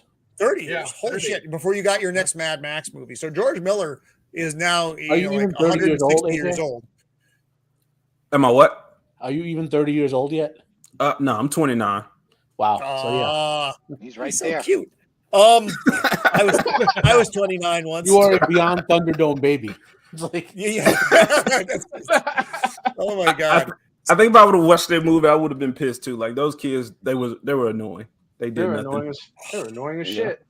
So and before we leave Thunderdome completely, I just want to say that the young lady that was the head of the kids tribe, she had some of the sexiest legs I've ever seen on a woman before in my life, man. God. Really? She was in fantastic shape for this flick. I would have to say Tina Turner's legs are probably the best. I call plot issues with that because since we go in there, I'm pretty sure, especially the young dude, there would have been a lot of babies around. Well, there were a lot of babies. Most of those kids would have been their babies. Yep. Okay, is that what happened? Yeah, if you look at the ages and when things happened, they were all like little kids who grew up and started having little kids because most of the adults. You know what they probably also are at this point? Inbred fucks. So anyway, moving on. Moving on to inbred fucks. So it's 30 years later. We finally get another Mad Max movie. Obviously, not in a linear timeline. Starring Tom Hardy, Charlize Theron as the two main characters. Hugh Keyes, Byron, some dude who I've never heard of, plays Immortum Joe, who I really, really enjoyed that character. I do believe he was Lord Humongous in the Road Warrior as well. No, he was in Mad Max. I know he's in one of the Mad Maxes as a villain. He was the main motorcycle villain that gets killed at the end of the first one. Okay. And there's a theory that he's the same character. He somehow survived No, that he's get not. back He to the didn't truck. seem that bright in the first movie. Yeah, to run in. To run a entire whole Citadel. complex. You have Nicholas Hoult as Nux, and your add-on characters, Zoe Kravitz being one of them, who are the wives of Immortum Joe. So pop this out for a second and then bring up our slides. I like the look of this movie so much. And I know I complained that it's a lot cleaner than the Road Warrior, and I did actually like that. But visually, this is just on its own is just very pleasing. Oh yeah. They didn't film this in Australia. They had to go to Namibia because Australia was too green. Too green. Yeah. So they had to go to like the deserts of Africa to get that. What I don't get is that first shot is why him being a survivor, he has the guts of his car just being thrown up. I know, dude. A little organization. What the fuck? Yo, dude, like you have to be on the go at any minute, which we're about to find out is the truth. I never understood. I mean, it's a great looking shot. It's a wonderful opening shot. It doesn't make sense to me. I got you. And Max, there are no barbers where he's been. He hears some shit coming in the back, and no, he's taking off in the V8 Interceptor, which is it's still a pretty good shape. Yeah, we only get about 20 seconds with it in this one. Dude, this thing lasts for you're right. It was about 20 seconds. I was so disappointed. Oh yeah. And you see the bad guys coming. You do get car stuff immediately though, so that you get that's good. You're now in a I really think George Miller got raked over the coals for the lack of cars, so he overindulged himself with this one. I swear to God. Yep. And there it goes. Overindulged. That's the word. Yes. Overindulged. Yeah, this is the shortest chase in history of the Mad Max movies. Yeah, they've got these explosive spears. They threw it under the car. Boom! V8's out of operation. And Max not down for the count though. No, they still no. I'm actually surprised they were as aggressive as they were in taking it down, knowing that they are probably going to try to use it for an asset. Right. But I don't even know what they're chasing him for. I guess just because they're raiders and that's what they do. Well, they're protecting they would try to shoot civilization from the barbarians. Remember, I was talking before about the Norse connection. Odin is the brutal MF, who's your brutal MF, protecting your little bit of society from the barbarians, the giants at the edges, moving in to destroy what you have. And that's Max. Max is a giant. Yeah. He's not. And Max looks very barbaric, as you just pointed out. Well, he does. So this version of Max isn't as clean as desert roaming Max was in Thunderdome. He looks like he's got a lot of miles on him. While he appears to be younger in this movie, just as far as the storytelling goes, he looks a lot fucking rougher. Mm-hmm. Watching this last night in the lens of this could be the feral child instead of actual Max. Mm-hmm. I thoroughly enjoyed that take on it, and that watching it through that lens, it makes a little bit more sense too, especially by the date count that they tattoo on his back. Actually makes more sense because I think someone said that he would be, if it was Mad Max, the actual Max, he'd be about 70 years old from the third one to this one. But if it was the kid, if it was the feral child, it would line up a lot better. But they don't line up. And then Stephen, yes.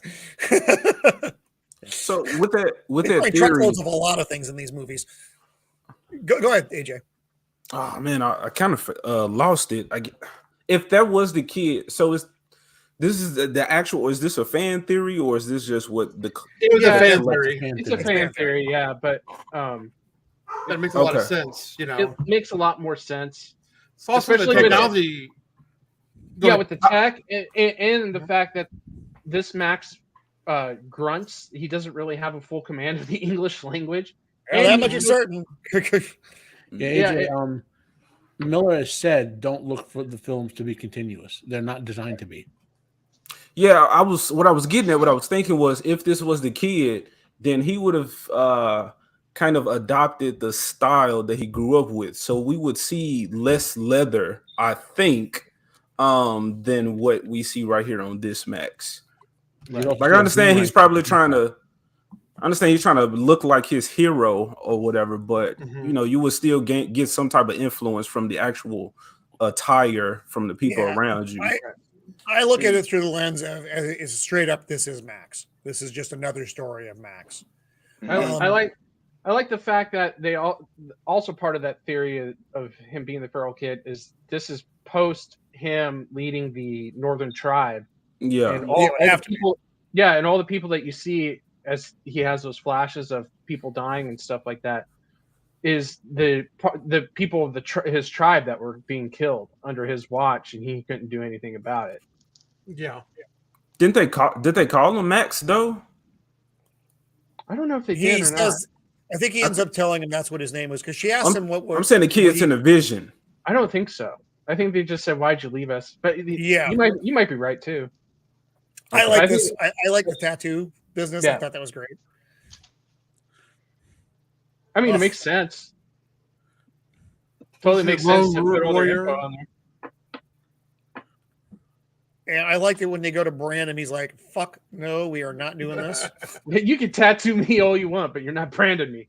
Yeah, that's not going. Although Furiosa didn't seem to have the same luck. He sees that coming and he just like, nope. And there's a lot of kicking and blurry motion, and he runs down a tunnel, not knowing where he's going because he has no idea where he is. And he's got the ball gag in, not unlike Flaccid on a Friday night.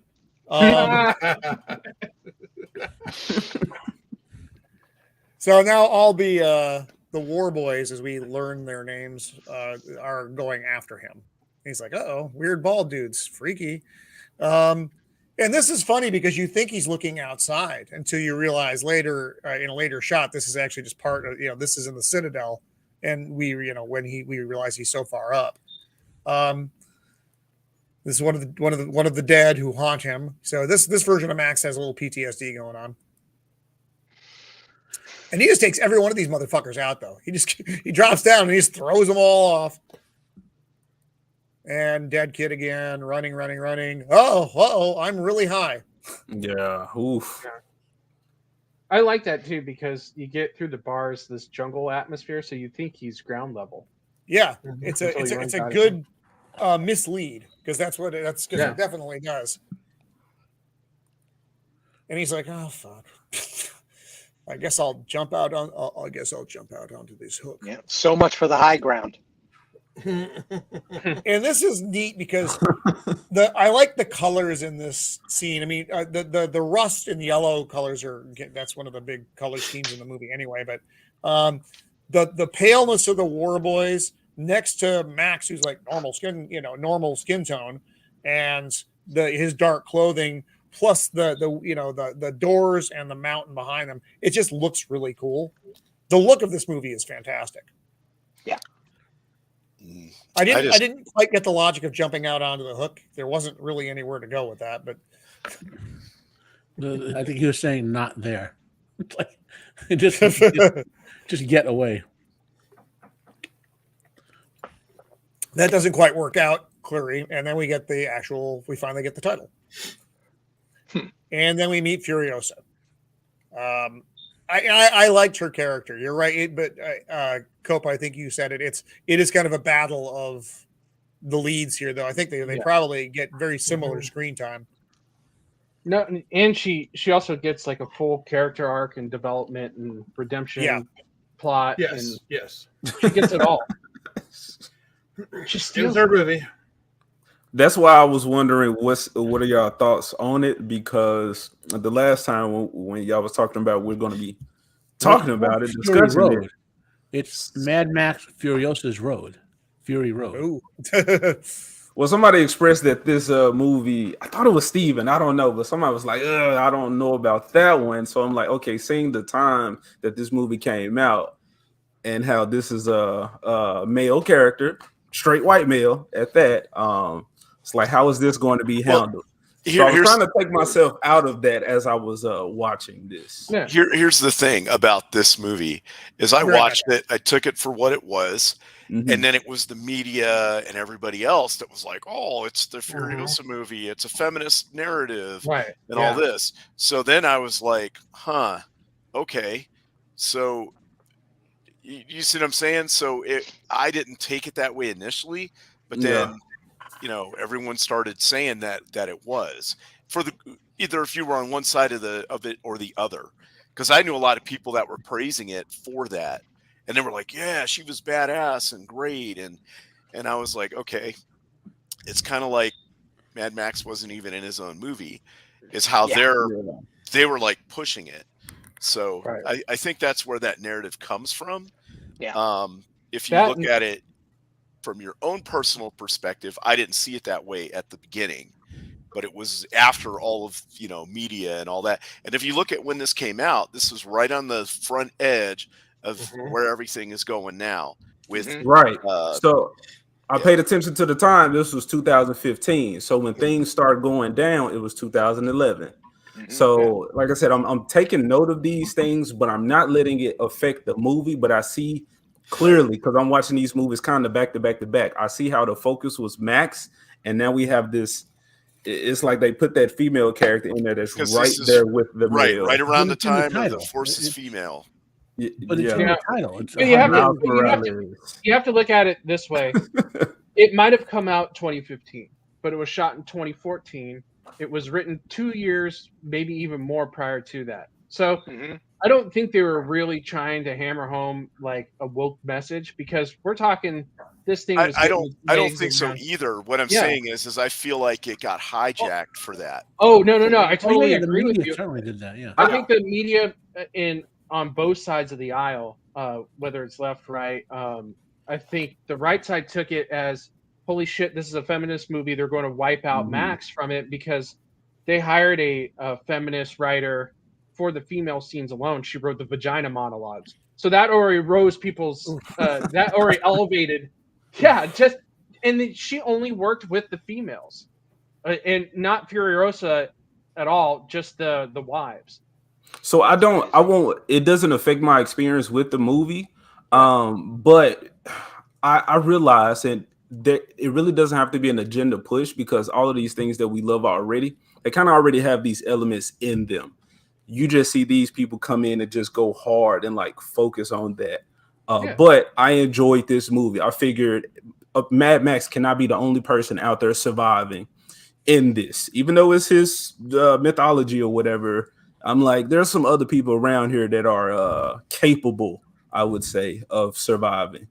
Exactly. And what I really liked was the fight scene between him and Furiosa, because she didn't overpower him at all and just totally. And I was watching that, Kobe. I said, how is this going to be played out? And I was fine.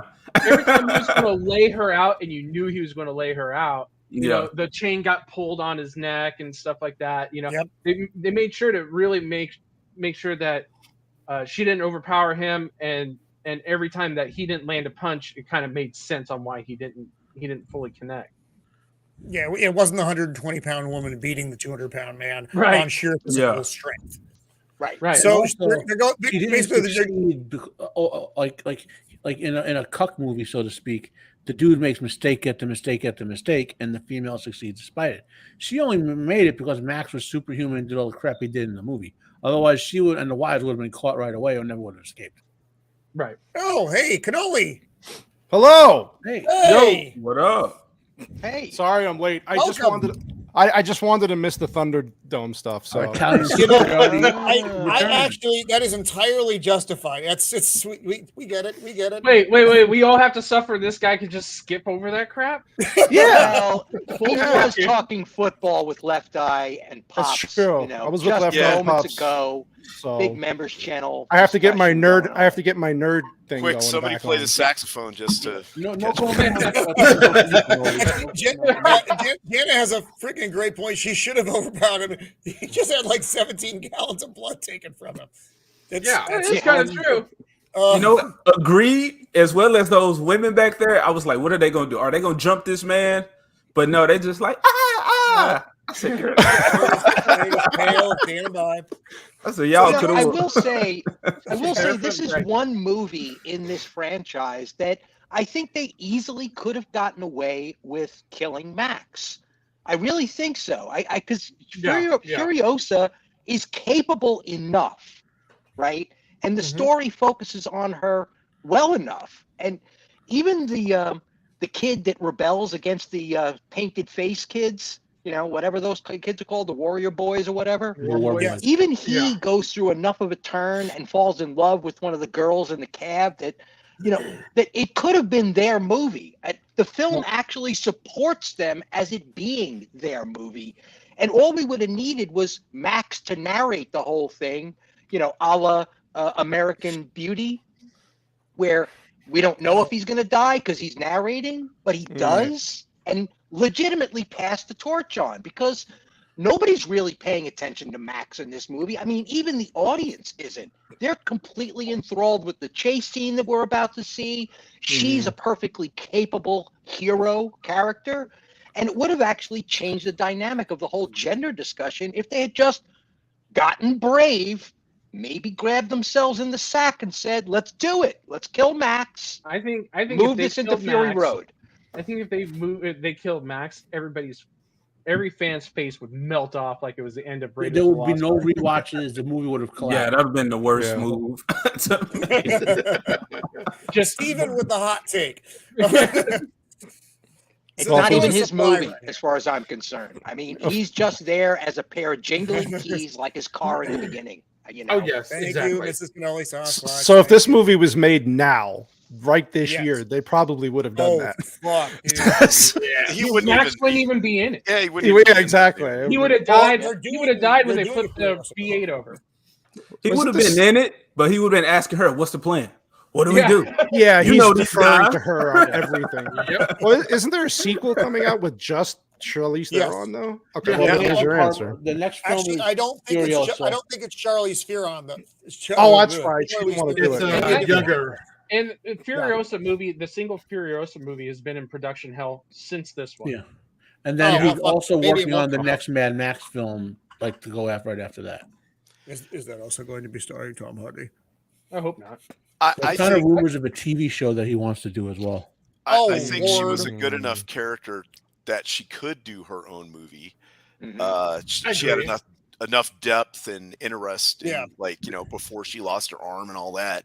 Like, if you want to do that story, I think that would be cool. So yeah, I think it has the juice for that.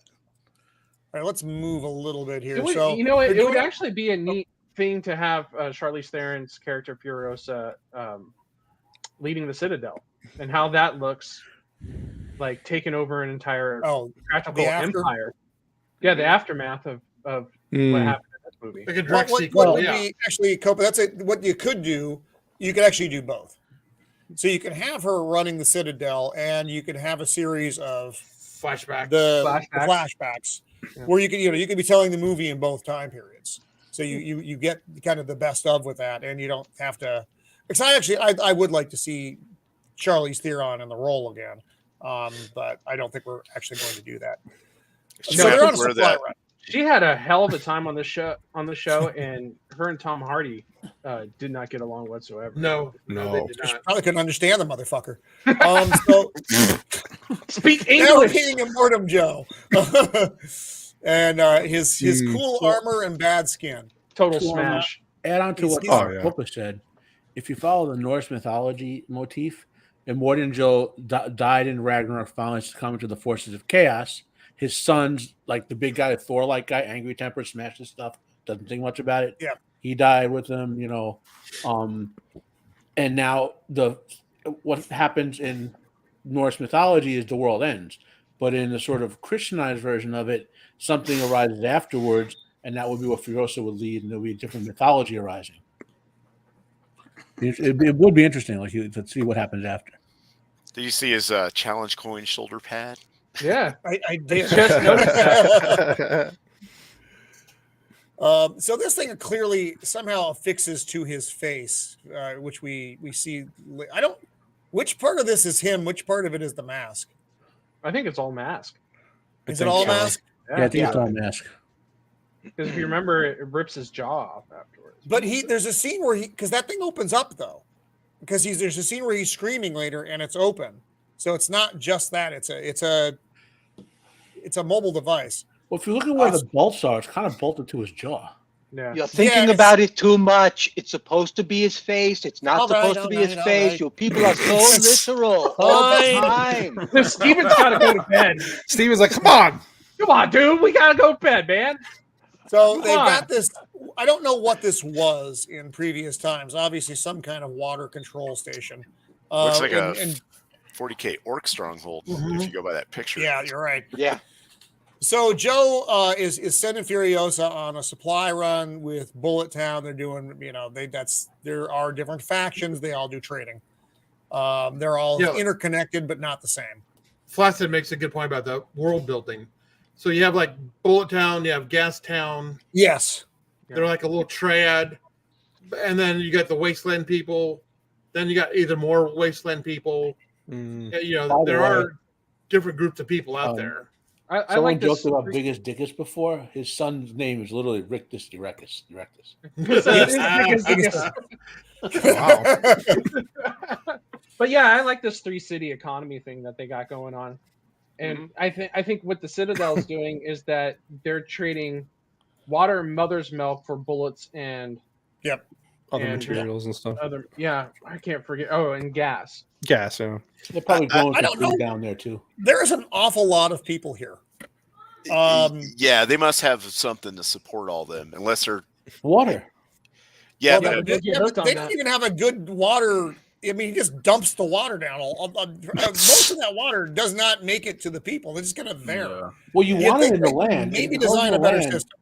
It turns out, I don't want to go sciencey on the desert, but eventually, if you have enough feces and water and plant material accumulating in land, sand turns to soil. So the land around there should be going more and more fertile. So you really want most of the water to get into the soil and stay there. But it ain't. What I don't understand is why they dump so much water and waste it. Yeah, that's what I mean. There's not any collection bin here. I'm sorry, Stephen. I'm sorry I'm asking the real question. I took it as there's an underground reservoir, like a spring or something. I think they literally have unlimited water if they want. They said it later. He's pumping it from underground. I'm pretty sure he has a deep water aquifer that they're tied into there. Right. That's what I mean. There's a lot of water down there. Yeah, I mean, if you wanted to get technical about it, it could be that he knows that he can never run out of water, that there's no such thing as wasting this amount of water, because he knows he's sitting on some insane this is just a control thing. And he's doing it, basically just to get people to come, get people to stay, get people to bring him crap from the city.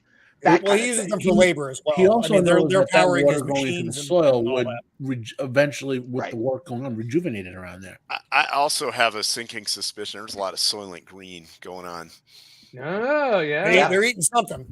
Yeah. And about the size of this crowd and how they're maintaining them, how they're surviving, anybody who read Berserk knows how that goes. 50% of these people, they don't care if they die. They really don't. All their belongings belong to the tribe. Who cares? Whatever. Let them rot. I mean, this is Armageddon, right? This is post-apocalyptic. Those people are coming there with nothing but hope in their back pocket, and that's it. Well, they live there. They clearly are his people, his tribe. I think it's just like Rome, where Rome sucks in all these small tribes and say, hey, you just kick up whatever you got to Rome, and you have Rome's protection. Yeah. So Rictus gets the call that something's happened down below. Furiosa has her clever driving arm on. I never noticed the magazine there next to her. What was the wheel? There's a magazine to the right. Oh, yeah. Oh, well, she's got to read something when she's out driving around, stopping. Reading bullets? The gun. Yeah. The clip. Each bull has a little book, the gun. book on it, like, Okay. And now we're back to Max. 9mm. Sitting in a cage. Despite all his rage, he's still just a bird in a cage. Ooh. Oh my god! Nice. How to do it? This is a doctor who is treating the wounded war boys. They have like fall sickness or something. Is that the yeah, same? they're all got radiation sickness of some kind. Is that the same doctor that is the OBGYN in the middle of the movie? Yeah, same doc. That's the same. Doc. Because they probably, I mean, they don't. It's not like they have a ton of them, and medical training is probably not awesome. So we're on the road to Furiosa. She takes a turn as they're getting closer, but not close to Bulletown. And I don't remember what her lumpy lieutenant's name is. But he's like, Twitter. Lumpy lieutenant. And she's like, yeah, we're taking a detour. And they're just like, all right, they go along with it because they don't. She's in charge. She's the boss. This is just bizarre. Oh, that's nice. It's bizarre, but if you think about it, it's genius in a certain way. I don't know how they maintain them. You know, you don't have any more cows or sheep or whatever. I mean, it's not beneficial for adults to drink milk, technically, but it is a producible resource. It's kind of interesting. Well, yeah, so this is also it's one just of his something they can barter with the other cities, right? Mm-hmm. Right.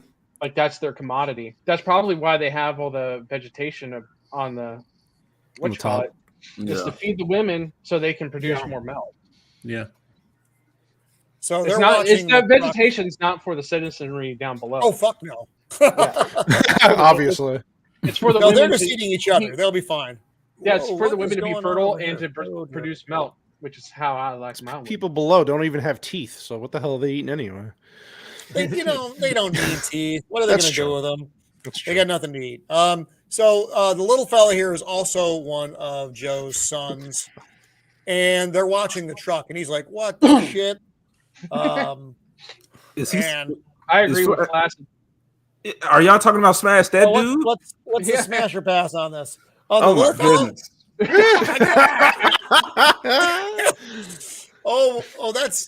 that's a pass on the little guy. If you're gonna risk a gay car, man, them standards got to be up there, bro.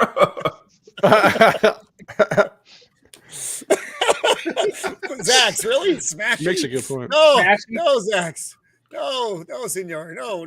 This is degeneracy. This is new levels. So this is all the green that, or at least an area of green that we probably saw when Max was looking through the grates. They have a pretty cool system set up to grow food. Yeah.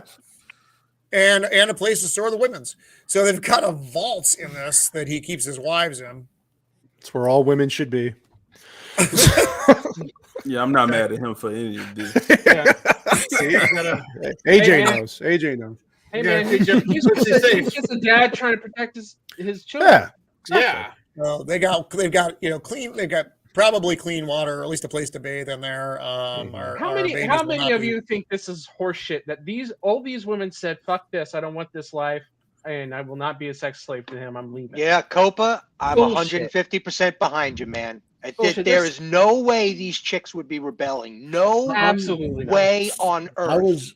You get back in under yourself. the impression that these weren't the only 5 wives. No, I don't think so either. Who had unsuccessful babies.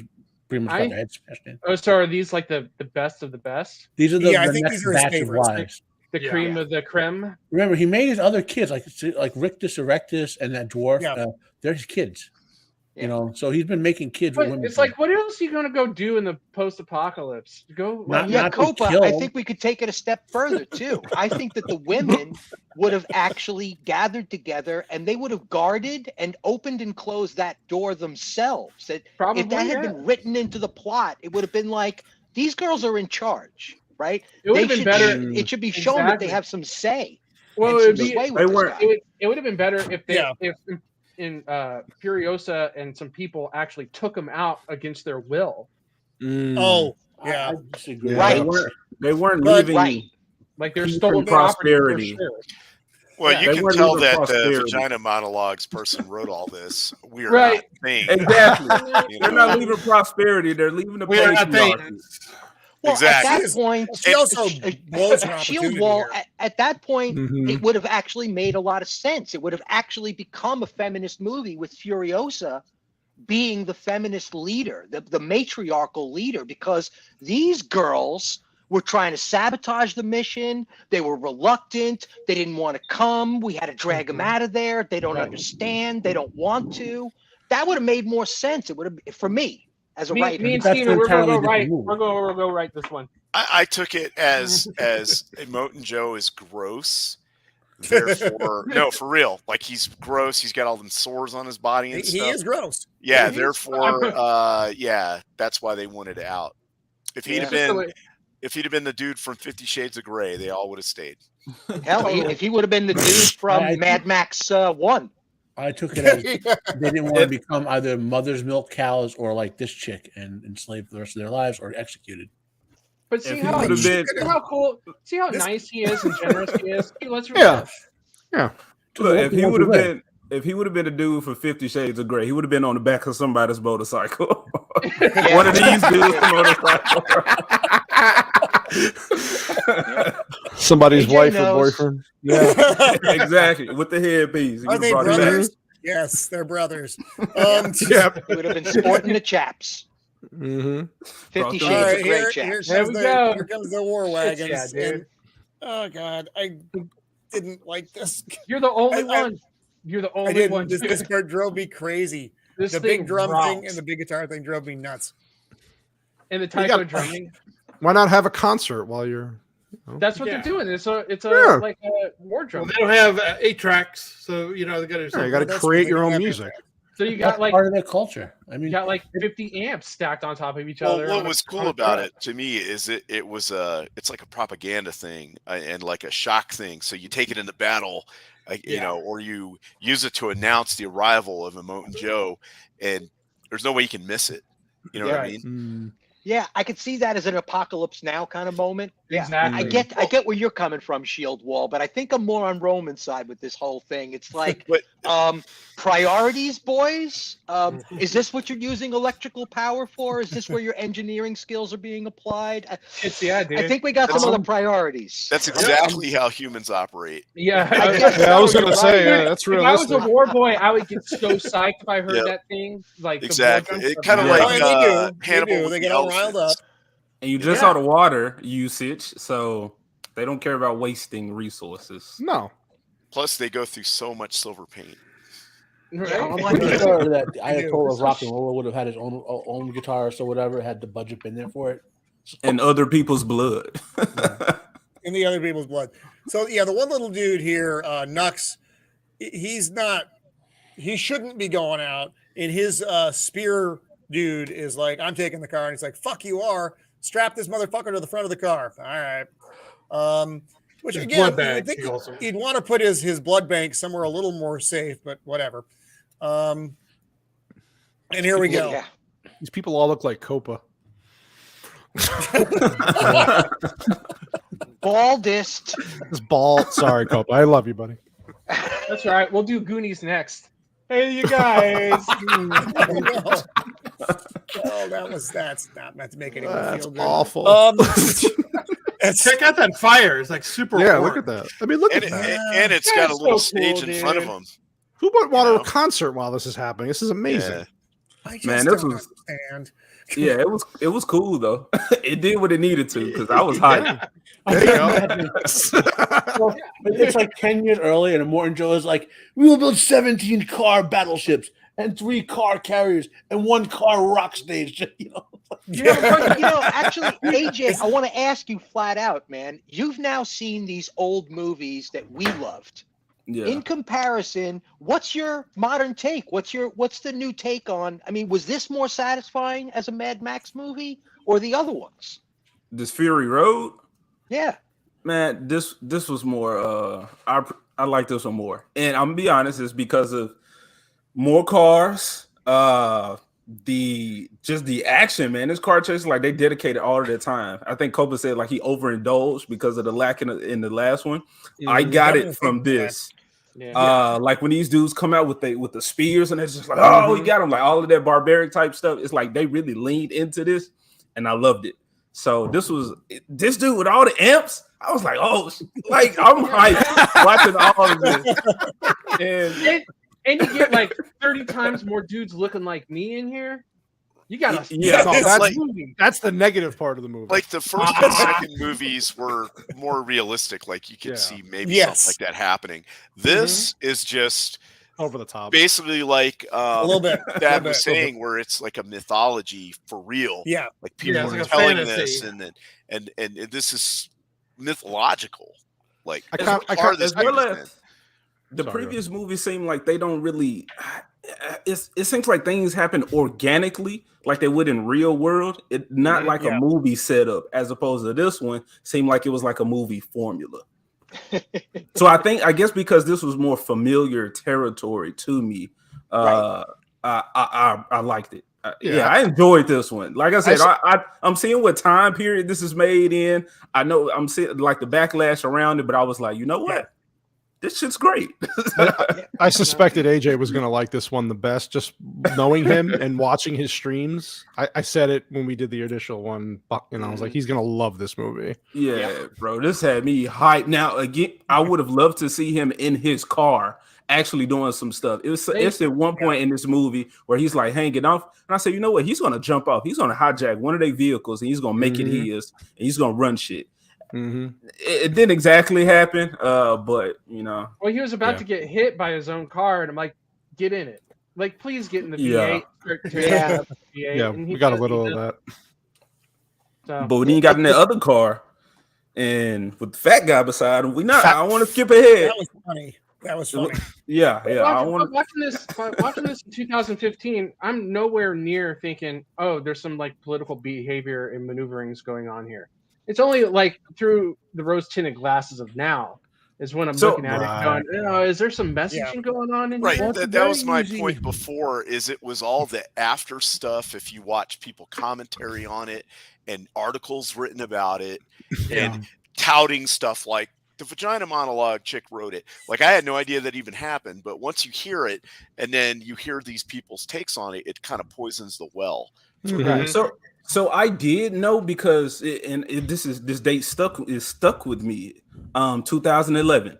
That's when the Miles Morales thing happened, and that's when you see Marvel did most of this agenda type stuff that was owned by Disney. So I think they were like the first ones to like really lead the charge on that, and then slowly, which as I got into YouTube, because I was like, something's weird about that. Let me see how other people feel.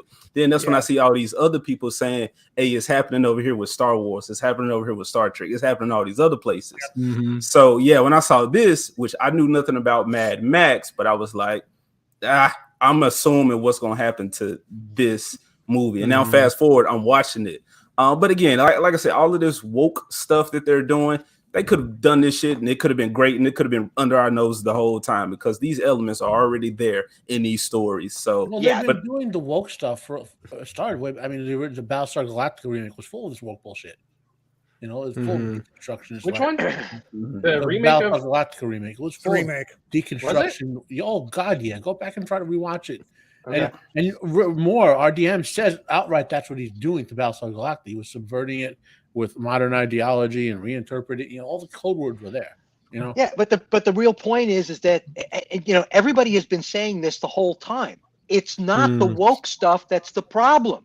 Give us a damn good story. Write characters that are capable, write agendas into it if you want to, but make it dangerous. Make it so that they have a trend, so that they grow, so that they're organic, like people, as opposed to cardboard cutouts. An actual character arc would be nice. Yeah, but the thing is, so many people can't do that. Yeah, you can't sit here and try to shoehorn in an agenda and try to build character. So that's one or the other. If you can it can be accomplished because a lot of us Marvel fans were saying like, well, where's the Black Widow movie? Or when we got Scarlet Witch, I would like to see a Scarlet Witch, Quicksilver introducing like X-Men or mutants, all that type of stuff. So again, those elements were there. Strong woman. You can have your gay characters. Nobody cared about that. It's just when the agenda was more higher prioritized than the story.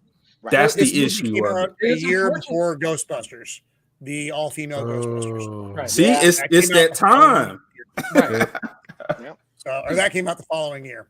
So Furiosa has them going off in the desert now. They know something's up because they've seen the flares. They know they're off track.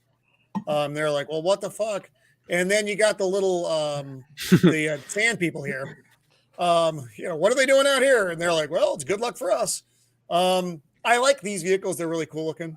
It's also very over the top, but I think they're cool. I like them, and I also like that there's like raiders that the raiders are afraid of. Yes.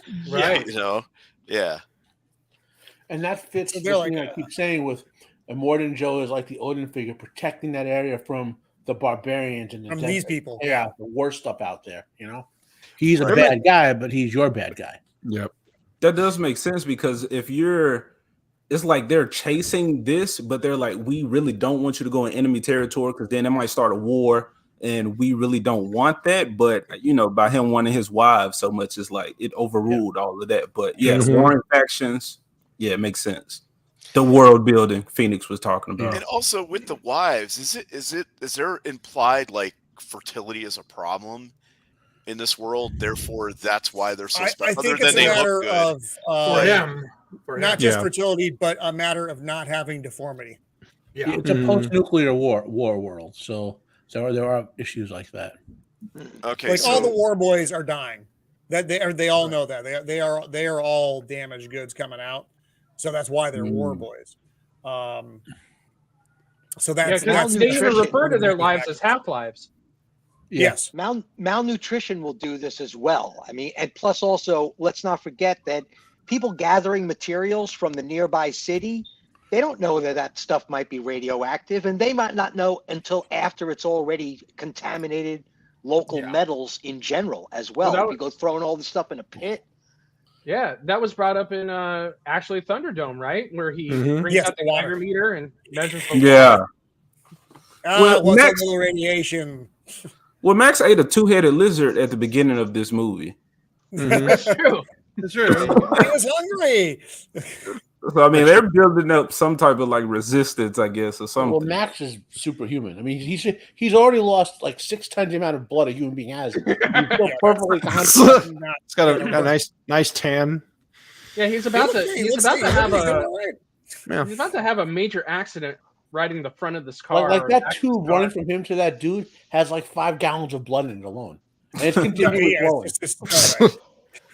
Well, I also like how he's tied to the front of that thing in a callback to the first movie with those guys strapped on. They're on the front of Lord Humongous's.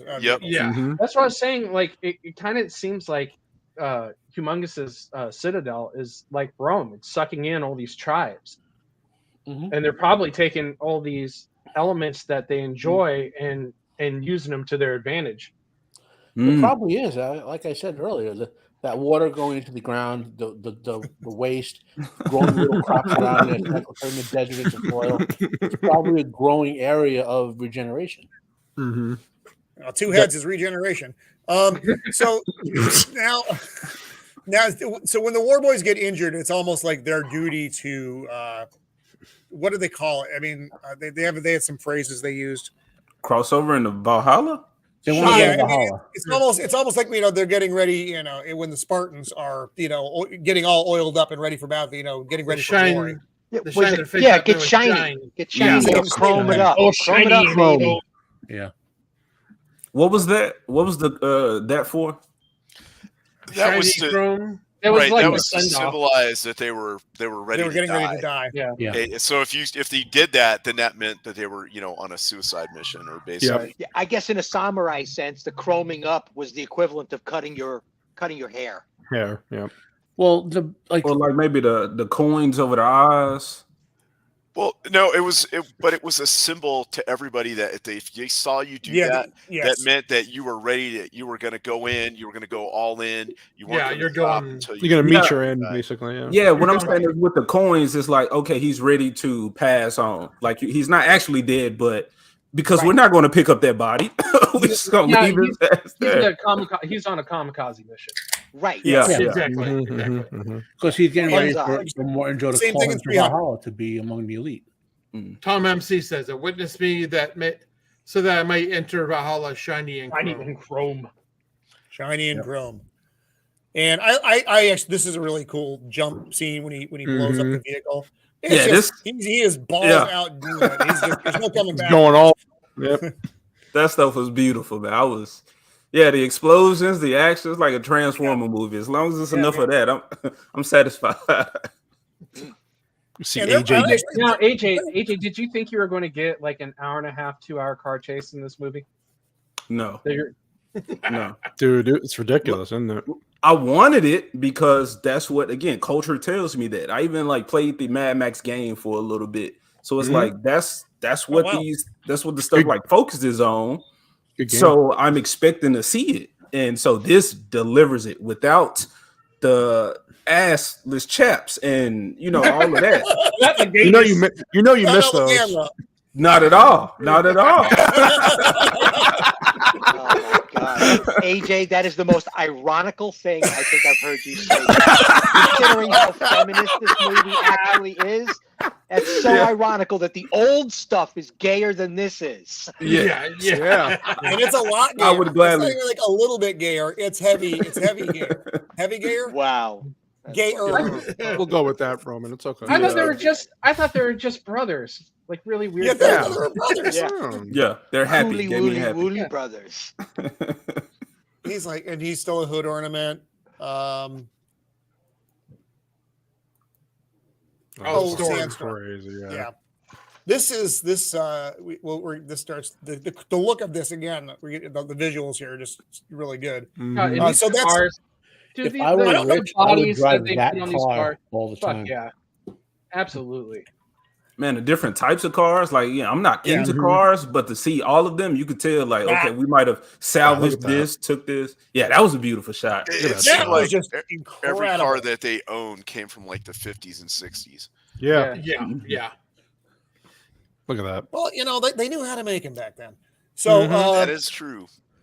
now we're going into this just massive sandstorm. And again, visually, I loved this. I thought it was just very impressive. I don't know if anybody has actually seen a sandstorm before. Not on this scale, but I live in them every summer. I live in the desert. So.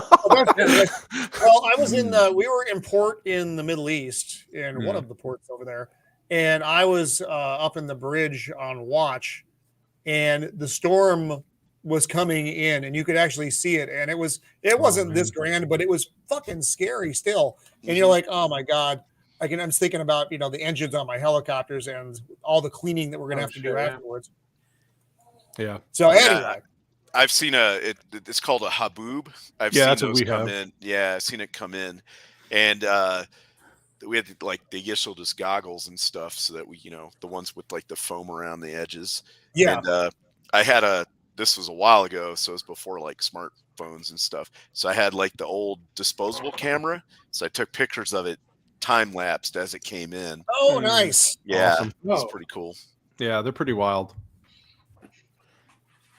Let's see. What did Tom MC say down here? Yeah, about modern cars. I was just going to point that Oh, out. yeah. You know what? That's a good point, dude. Yep. That's why everything's old. Yeah, it'll have to be based on that older engine tech. Yeah. Yeah. So the Moley fella here is like, he's in his what the fuck moment with Furiosa, and she kicks him off the rig. That guy's probably 22 as well, so he's an old man. But that's he's been around for years. It's just a beautiful Cadillac.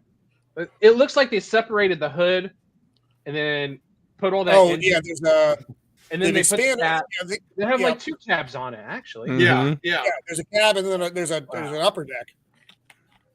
The vehicles in this are cool looking now, and they're so different looking than the vehicles in Road Warrior, though. Yeah. It's like they because the vehicles in Road Warrior, despite being souped up, still look like largely practical vehicles, whereas these clearly are not. These are fantasy vehicles, cartoonish versions of those vehicles. And each vehicle in this one, is different from the other. They're their own character. I'd love to meet the Roman equivalent of a car designer, looking at these cars and just being, I freaking hate this movie. I hate this movie. You know how unstable those cars would be. There's no way on earth, just ranting and raving, tears going down his face. 80 years of engineering up the friggin' creek. Kids are watching this. Wow. Yeah, there's a beautiful. There's no way on earth, this movie would be. There's no way on earth. You know, just ranting and raving, tears going down his face. 80 years of engineering up the friggin' creek. Kids are watching this. 80 years of engineering up the friggin' creek. Kids are watching this. It's true. Yeah, So dogs at this and point, cats. they wanted to get Max off the hood because he wanted to semi-protect his blood bank. But things, don't necessarily go as planned. God, this just looks awkward and painful. I don't even know how he didn't die during the scene, and I know it's because he couldn't get the movie. But as far as that's why he didn't die. It's the lizard. That's Yes, so that's been established. You had a lizard. Rips his boot off. He falls off. Now Max is ride down the back as they're going into this massive storm. And it's like, okay, movie purposes, he's surviving. Even the kid put on the goggles. And this is cool though. The lightning inside the storm. Again, this just visual was really neat.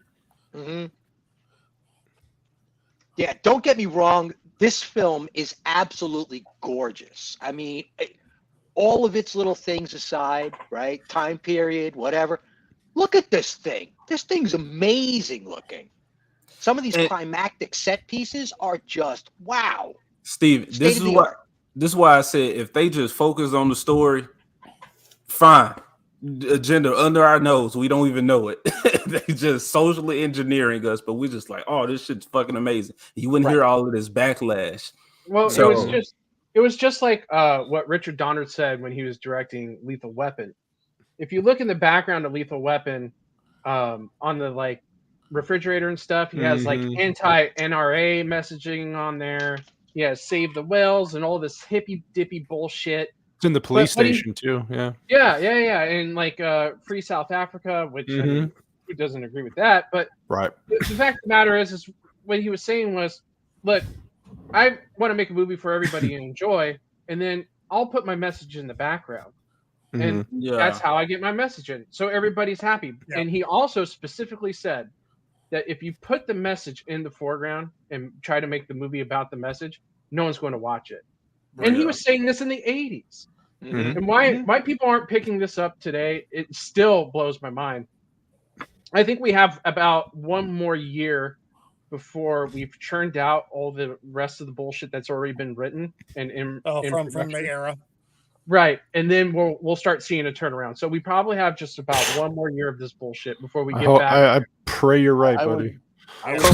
Look, I didn't completely watch She-Hulk, but I said if you would have had her kicking ass the whole time and twerking at the end after work or whatever, I would have been all for it. Drink your drinks. It wouldn't have mattered. It wouldn't have mattered if they actually made her a cool character. Yes. Anything else she did along the way wouldn't have mattered. It wouldn't have mattered. It doesn't make sense. It doesn't make sense for her to be working in the middle of her fucking office. Right. After the job does that shit. After she smashes some monster or something, then starts. Yeah, she goes home. She takes off her pantsuit, her Clinton pantsuit, and she wants to twerk her ass off. Pantsuit. I said, don't get me started on She-Hulk. We can. Shit. One more, Roman. I said, give me a call back. Be smart when she was doing a little thunderclap. Yeah. Do it later when she twerking in the club and her butt cheeks doing that. And the crowd was like, I was like, oh, that's smart. Instead of throwing cheeks, she's blowing cheeks. Oh. So this is another scene where Max should die. Because Furiosa in the storm, they got in front of her. Now she is coming right up their ass, just like She-Hulk. So that's what Max sees coming. And then the car just blows apart. It's like, okay. And yet Max survives essentially unscathed. He should just be vaporized at that moment. But yes. He survived and is continually bleeding, basically. And he's still got the blood. Just a little Max dusty. and Princess Leia. Well, right? We established in the previous movie that you can just get run over by a truck and explode and still be fine. Oh, that's right. Yeah. That's part of the lore. Yeah. So this is funny though. He gets the shotgun and he's gonna blow his fucking hand. The leg brace is back. Yeah, the leg brace is back in this movie. But he's walking perfectly fine. Good observation. Whereas in Road War, he had a limp and had to move his leg. It's a fashion statement. Yeah. Yeah. Is it the correct leg?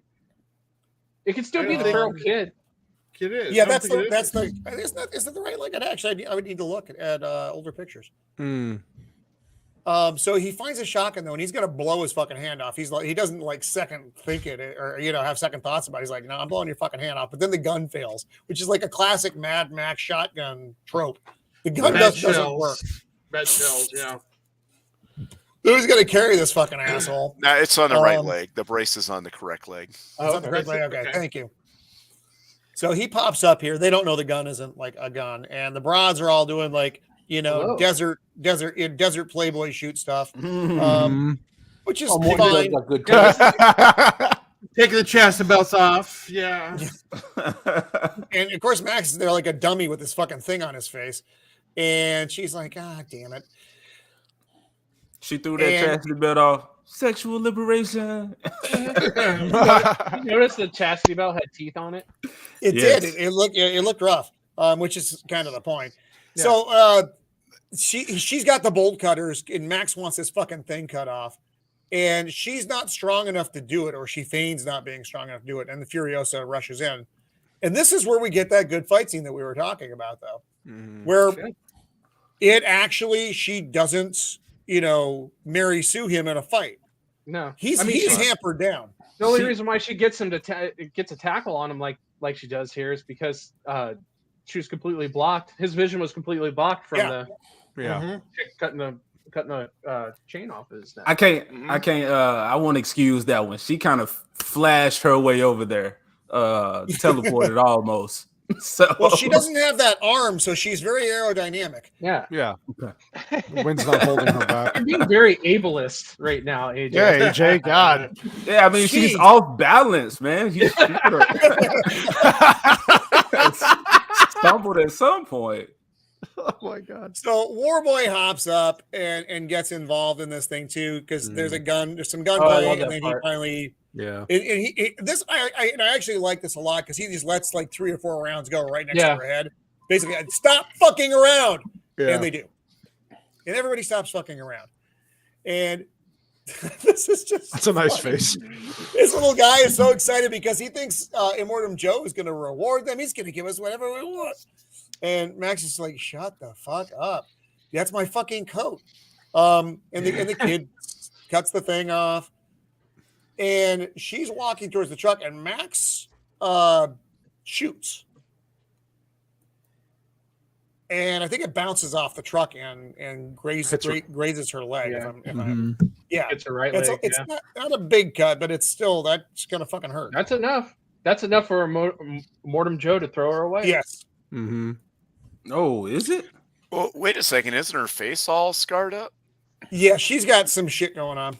Oh, is her face scarred up? Yeah, she had marks on her face. They kept saying out of all the ones that you shot, that's his favorite. You shot his favorite. I mean, she's still way more attractive than that girl from. Well, she's the one that's pregnant. Mm-hmm. Yes. Yeah. And so he's trying to go in the truck, but it's got a kill switch. I agree with Flaccid. I mean, you have to have standards these days. Sure. Yeah. Even with a nasty chick with a little cut on her leg. Yeah. Yeah. Also, Flaccid doesn't have standards. Throw away. Yeah. He's saying that guy does. He almost smashed a midget earlier. He's going to smash that midget into walking again. It's true. Twist them legs back around. Hey man, I've seen Don. I mean, not up close, not in person, but I've seen what he looks like, and him with a midget. There's some cuteness going on there. All right. I mean, I've met him at Gator. And actually, if you combine them, you get Master Blaster. Oh my God! Come on, I can't do it. I believe it. I believe it, Roman. I haven't seen him. Glass is like, fuck Roman, fuck him. So at this point, they're having the discussion of he can't drive off, and Joe is not going to fucking give him whatever he wants. She's telling him, he's not a good dude, and she wants everybody to fucking get in and go. And he's like, all right, fine. And I think what sealed the deal was, do you want that shit off your face? Yeah. So she gives him a file. So he's filing away, and he does the search around the truck, the weapon stash. Everybody's free from their chastity, right? It's free. The chastity is just flowing freely. Bleeding him. Here's the thing about that. Would you really want to take those belts off if you're in the wasteland, like if some random dudes, like raider guys? No, it's actually a much safer way to travel for them. Hey, Tom makes with a telescope, which about the scarcity of guns.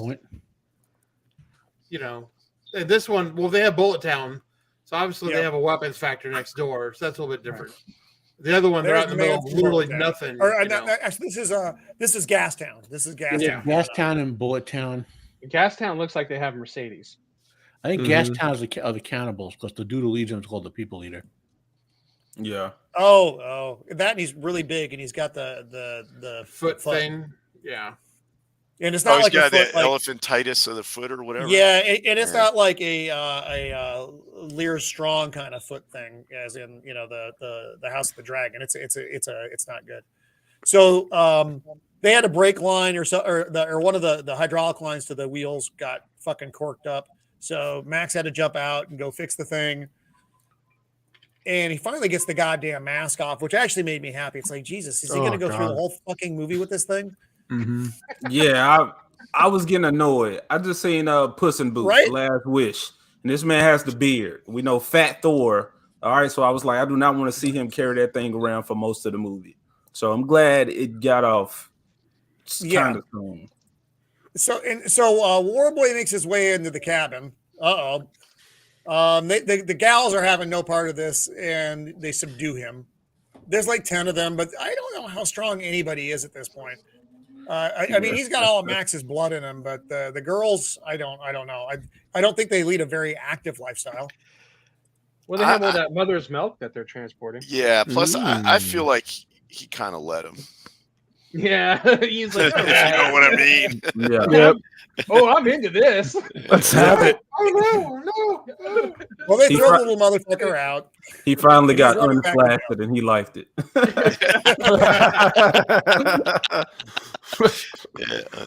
He had enough blood to flow somewhere. Yeah. Oh my. So they now they're in this pass, and she's made a deal with these sand people for the it's oil or gas. Gasoline. But it doesn't go well. And Mortem Joe's coming right up their ass. And the sand people are like, this isn't gonna work out. And this is another neat thing, though. The pass, anytime you're dealing with something like this, you are in a vulnerable spot. Mm-hmm. It's like the hot gates.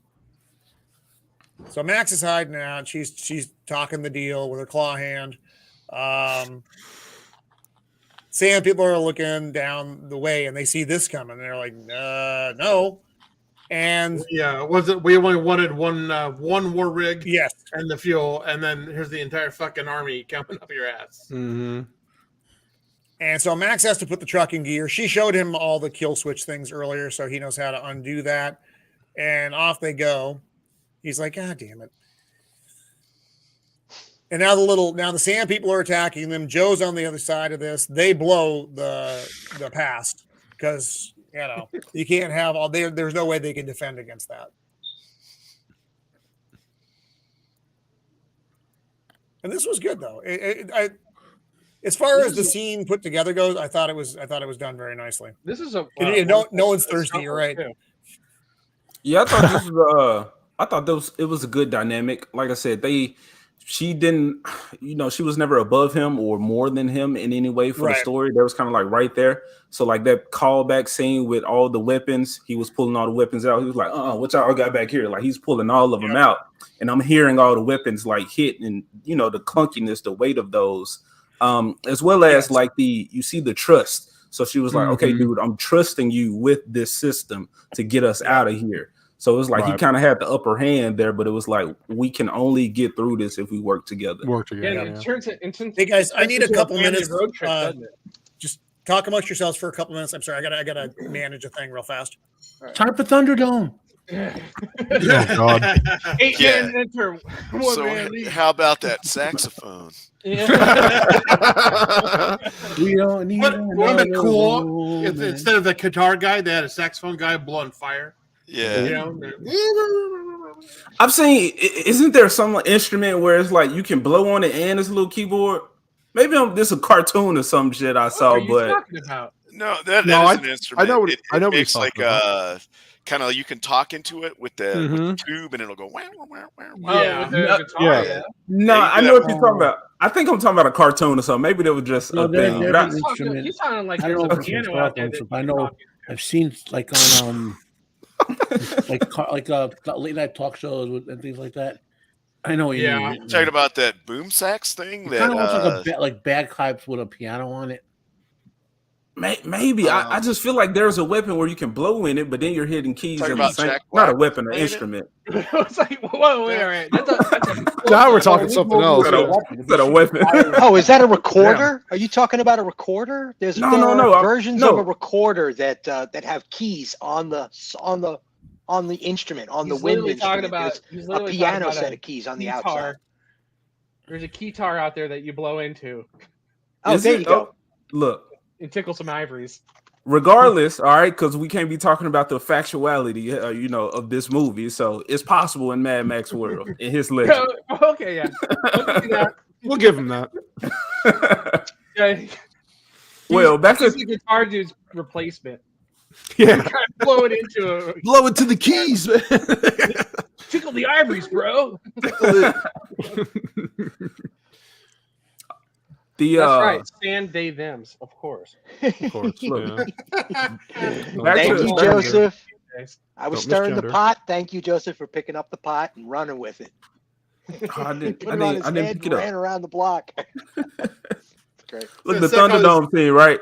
So what pissed me off about the Thunderdome, it was too short. Okay, now I understand it's PG. Y'all telling me all that. I understand it now. But when he's about to kill the dude, then you got the tiny dude that ran in, and he was like, no. And I was like, bro, you was a whole villain before this. Now you all sympathetic for this dude. Yeah. And then the music changed, and it was like trying to make me feel stuff. And I'm like, no, he shouldn't be in there. Kill him for going in. Both of them.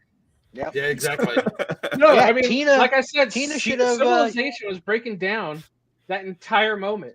Like, all their rules went out the window. Yeah. So I It was would have making been great if Tina Turner's character shouted out to Max, kill him, kill them both. And then she would have been the villain. At that moment, she that would was have to her go- opportunity to become a villain. Well, whatever the little guy's in there, they're chanting to kill him. She's like, "Oh shit, I need him. I gotta save the little guy because he's literally running the energy of the city." So Wouldn't she had to technically hop. she be the villain? She would have to fight in Thunderdome if she said kill them both, right? Is that technically picking a we fight? see that all the time in movies where they break the rules just because.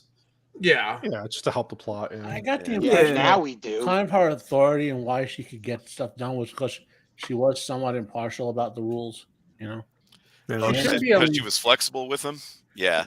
No, impartial in the sense that 2 men enter, 1 man. Like she like if they had a Thunderdome, let's say for I don't know, 2 dudes fighting over a bag of chips or something, like she didn't say, "Oh, both of you can live" or whatever. You know what I mean? Like she kept the Thunderdome rules intact.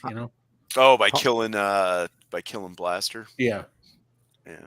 Like if she like her character, if she'd let him walk, she would have violated her character as someone who. Jesus, I go away for a minute, and you motherfuckers drift back to fucking Thunderdome. Well, it's because I wasn't there. They were just we were rehashing back. it. Yeah. Rules. We have rules. We listened to some saxophone music. And then we're totally saxing it up. Yeah. Oh, I heard you guys. I got my thing. I mean, you're talking about the blowing thing, and it's like, I don't know. AJ brought up a thing with keyboards and blowing things. AJ was making up instruments. Yeah, I don't know. AJ, what are you you doing? listen. I don't make them up. These Mad Max instruments, man. Oh, God damn it. If we can have 3 cabby, 2 engine cars, then we can have an instrument that you blow with keys. Has keys on it. Yeah. Does fire come out of it? Because if fire comes out of it, I can accept that as an It has That's what to. he said, yeah. All It right. has to. So I'm imagining this instrument, and it's epic because it's just I gotta. After the show, I gotta find size. this. This is only 12 inches long. That you're blowing into. God sorry. damn it. I wish. Just like that. How long Copa. do you think? How long do you think it's going to take them to clear this shit? A long time, but there's a lot of dudes, so they get it done. So the little guy, Nux, who was the little fella who got on board the war rig, is running up to Joe. He's got the rag from the ripped off piece of garment from the lady, and so Joe's like, let him ride here, and he's like, all right. He's still jockeying for position. So they're going to climb over this fucking thing in one of the big knobby wheeled vehicles to go chase after them. And he's like, what the fuck are we doing, man? his look just says it all. Man, Look at his I can't buddy get there. over all the glass. I can't comprehend the amount of glass on these cars, considering what's going on here. Well, True. They got a glass doctor in their town. Yeah, what, en route? I mean, God, how many pebbles were being kicked up on these travels through these desert areas? You're would right. have been like, let's say, more than 1 billion cars at the end. This is my favorite character. Yeah, he got belts of ammo. Yeah. Yeah, dude. Roman, go back to the last clip, Roman, please. The guy who looks, that's the look that I had when I heard you fucking guys talking about Thunderdome. Look, this dude is saying, see, this don't happen at gas time. I don't let my bras get out of check like Yeah, he's giving him the bra look. Yeah. Mine don't get out of line, bro. I don't know what his driver's got going on. What's he got like? Yeah, his driver. I don't know what's happening there. Man, this is wild. He's suffocating. That's what's happening there. There's no way he's breathing properly. It's a dry heat. It's a dry heat. So the mayor of Bulletown, which it does have a really nice get up. But he's got some weird little fucking monkey looking dude with him too, with the fucking shit going on here. A Bane mask in the back there. Yep. Yeah, he's got his. I want to thank all you boys. Thank you for appreciating. See, that's what I do. I do this sort of thing right Yes, costume designer. We really like your stuff. I like how when he wants people to go, he does a weird sound. He does with his teeth. He goes, whenever he wants people to go. So that now all the little these are the people who she was supposed to make a deal with, who got fucked over. They're just after her now. And there's a lot of screaming and women stuff. And these stunts were a little hokey, I thought, though. The motorcycle jumps I thought were hokey. Man, those were beautiful. I thought they were pretty dope. Those were beautiful, man. Then when it came with the explosives, this was some A-team looking shit. So this 18. Yeah, this is an 18 looking shit.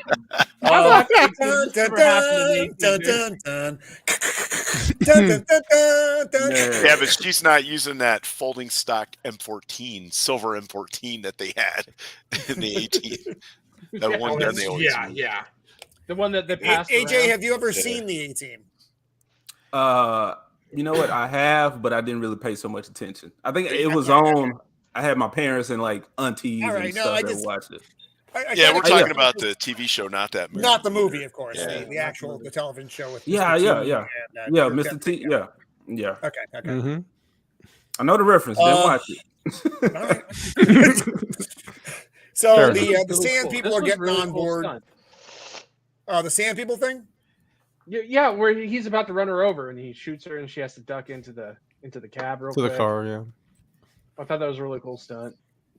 No, the stunts were good. I thought they were hokey, but they were well executed. They can be hokey and well executed. I'm gonna have to have you explain that to me later. All right. So it's a hard fucking stunt. You get that. For me, the entire it felt like you were watching a live stunt show instead of that's the way it felt to me. But like I said, you knew this was, but they're flying over a truck and all that stuff. So that's well executed. We had to overcompensate for the last movie. They overcompensated the fuck out of this. Yep, they made this one simply the best. I'm kind of glad the third one sucked so that we could get all the energy put into this. And they did, AJ. So he's got an old revolver here, which is kind of interesting just on its own. And the girls are making this as a shield because they know he will not shoot. Mm-hmm. Also, Very she uses them as a shield because she fires around from behind him. If I remember, right? They got the door open, and he backs off, and then Furiosa fires from over their shoulder at him. Yeah. Right? Yeah. I think so. We'll have to. We'll get here. So this is the little fella again, Nux. He's about to ride for glory. He gets all fucking chromed up, swell. And then he fucks up though immediately, and I thought that was funny. He's supposed to jump onto the tanker, and mediocre. It was just kind of hilarious, and he knows he's fucked up at this point too. He's like, "God damn it, I'm a failure. I'm a fucking failure. I'm mediocre." Failure.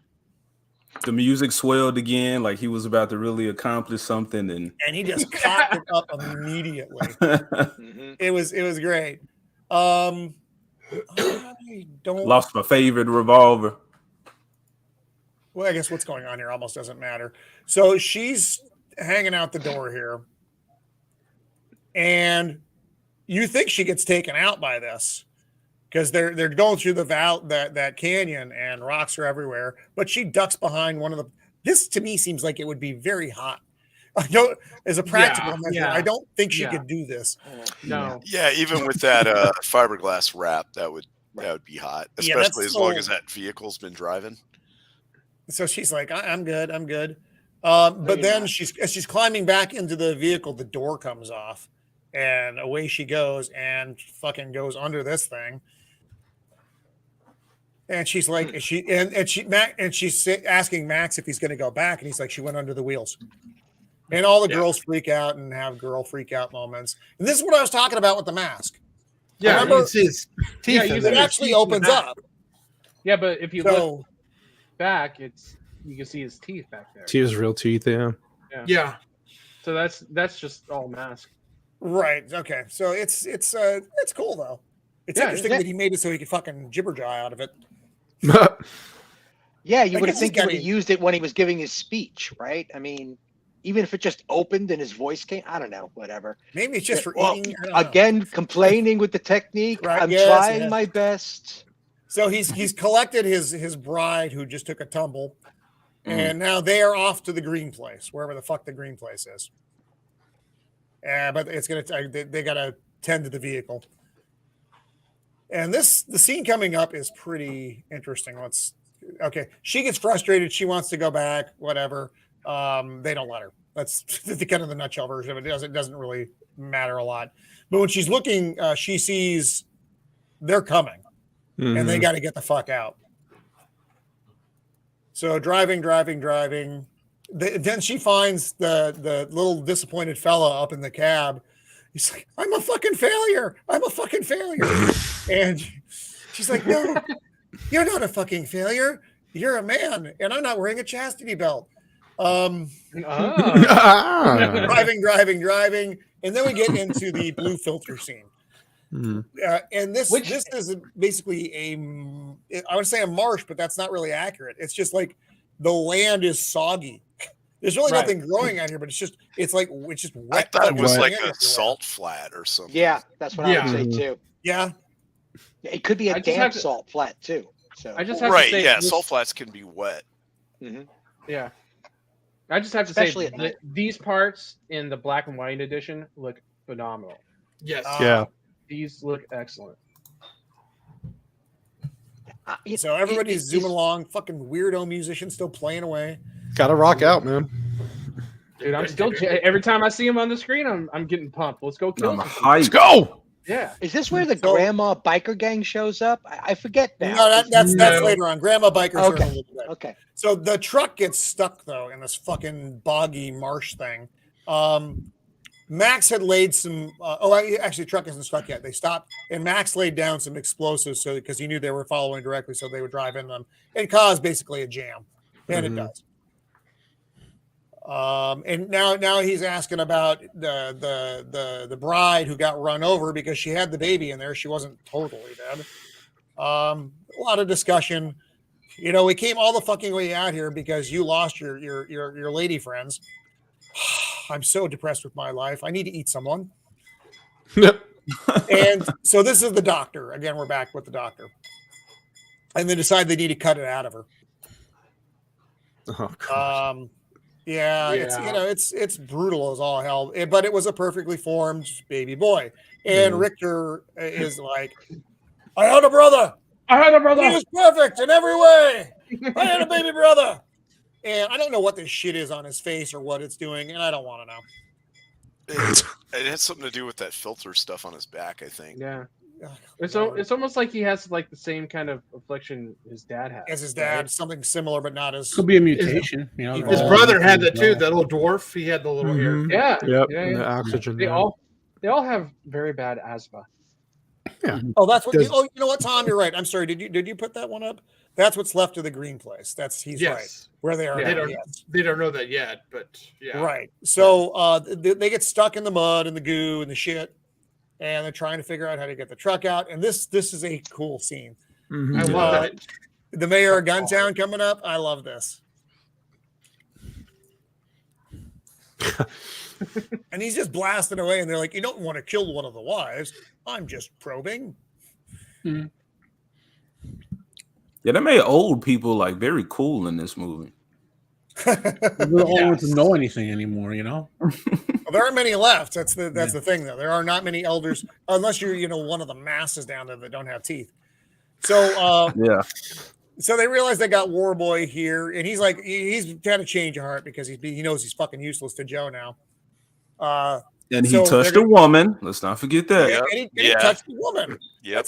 He actually had multiple women on him. Oh, that's true. Yeah. Yeah. He connected with one. That's the main wife, but y'all act right. You can have some of this too. Remember what it was like being a young guy. That'll make you want to live. So the mayor of Bullettown is coming, and Max is taking some shots. He only has 4 bullets, I think, in this gun, or 3 or 4 bullets, and he misses the first couple of shots. And this is a little bit of a Mary Sue moment that happens here. And she comes up and she takes the shot and connects. It's like, all right, fine. And uses him as the thing. She's like, don't breathe. She made him really get sandwiched up there. Like, he'd be deaf. And he would, his hearing would be gone. Yeah. And she's just, I don't know how she's seeing fucking anything, but she is, because that light would be blinding her. That's all right. But she shoots and it blows the light out, and it blinds I guess just aiming at the light, blinds the mayor of Bullettown. And this was pretty cool, though. He's like, I can't hold it closer. And it's literally right in front of his fucking face. Yeah, that was cool. His eyeballs are gone. So now he's going full crazy here. Yeah, that's what I mean. This dude was cool. Even with his disability, he got more badass. He was like, now I got something to prove. I really got to accomplish my mission. I came my way out here, lost my eyesight. Something like blindness hold me back. This reminded me of Once Upon a Time in Mexico 3, the end, when Johnny Depp was blind and he was taking out guys left and right with like guns and stuff. Yeah, that was great. I never saw that. Yeah, that's a great sequence. I'm going in blind, literally on screen live action. Yeah. Pulling the tree out. What did they need here? Because they need something, and Max has to go back for a minute. The chain? No. I think it was just because those dudes were coming. I think he was just gonna, he said, I'll get them to kind of give us some more time. Yeah. They're stuck in the mud, and they gotta he tells them to go half a click up the road. If anybody comes back from me, kill them. Anybody comes back but me, kill them. I think they're actually having to cool the engine down. That's what it is. The engine's hot as fuck. That's right. And then she, if you remember, she asked, "What do I do if you don't come back?" And he's like, "Just keep going. Just keep going." Yeah. Matter of factly, keep going. Yeah. Yeah, they're cooling the engine now. So it kind of starts their dynamic of mother-father raising these children. Like this really does turn into like a very fucked up family vacation. National Lampoons. National Lampoons. Mad Max. National Lampoons. There it is, guys. That's the Copa wit right there. I love it. I love it. So he makes it out. He obviously killed the rest of those dudes because you heard the shooting and the explosion, so you knew he was fucking some dudes up, or they were fucking him up. You didn't know at that point, but you make assumptions. And so he comes back with more bullets, guns, gear, and a boot for fucking. Walked into the desert, killed a bunch kid. of guys, walked out. That's too big, Max. See, see, Papa Max cares about his kids. Yeah, I know you needed some shoes. So this is just, but this was some bizarre imagery coming out of the. Do you know who those people are? Those are the sons of the mothers. No shit. They do not allow male children. They castrate them and kick them out, and they make them live there. Oh man, really? Oh, I don't like him anymore. I know. I hate those bitches. And Furiosa doesn't know this, but these are her brothers and cousins. Oh my god! Well, I heard as fuck. Watching last night, Furiosa said that she has to redeem herself, and she also says that she's been out here, like 30 times. Yeah, like 30 times, and I think I pieced it together to where the reason why Furiosa is an imperator, if I'm saying that correctly, an imperator, yeah. Yeah, instead of like one of the wives, is not because she's infertile, but because she helped Immortan Joe come steal her sisters.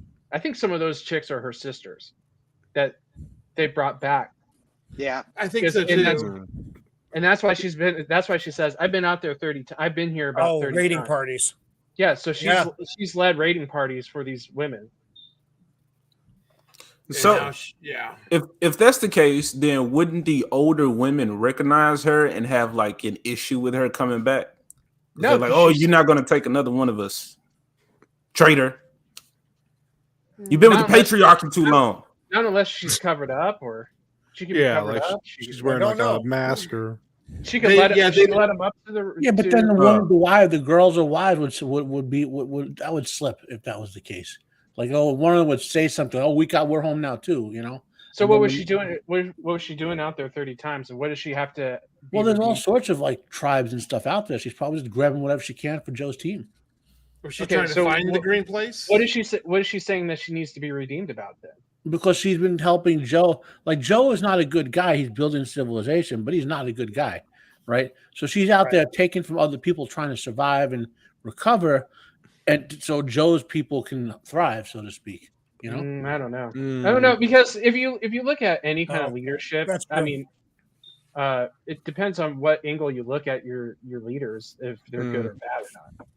So maybe she's looking at him as a bad dude and she needs to redeem him, but I think it's more she needs to redeem herself with her old tribe that she was taken from. Well, that's her character arc, that she wants to go home. That she doesn't want. She thinks she was lost as a child, so she's idealizing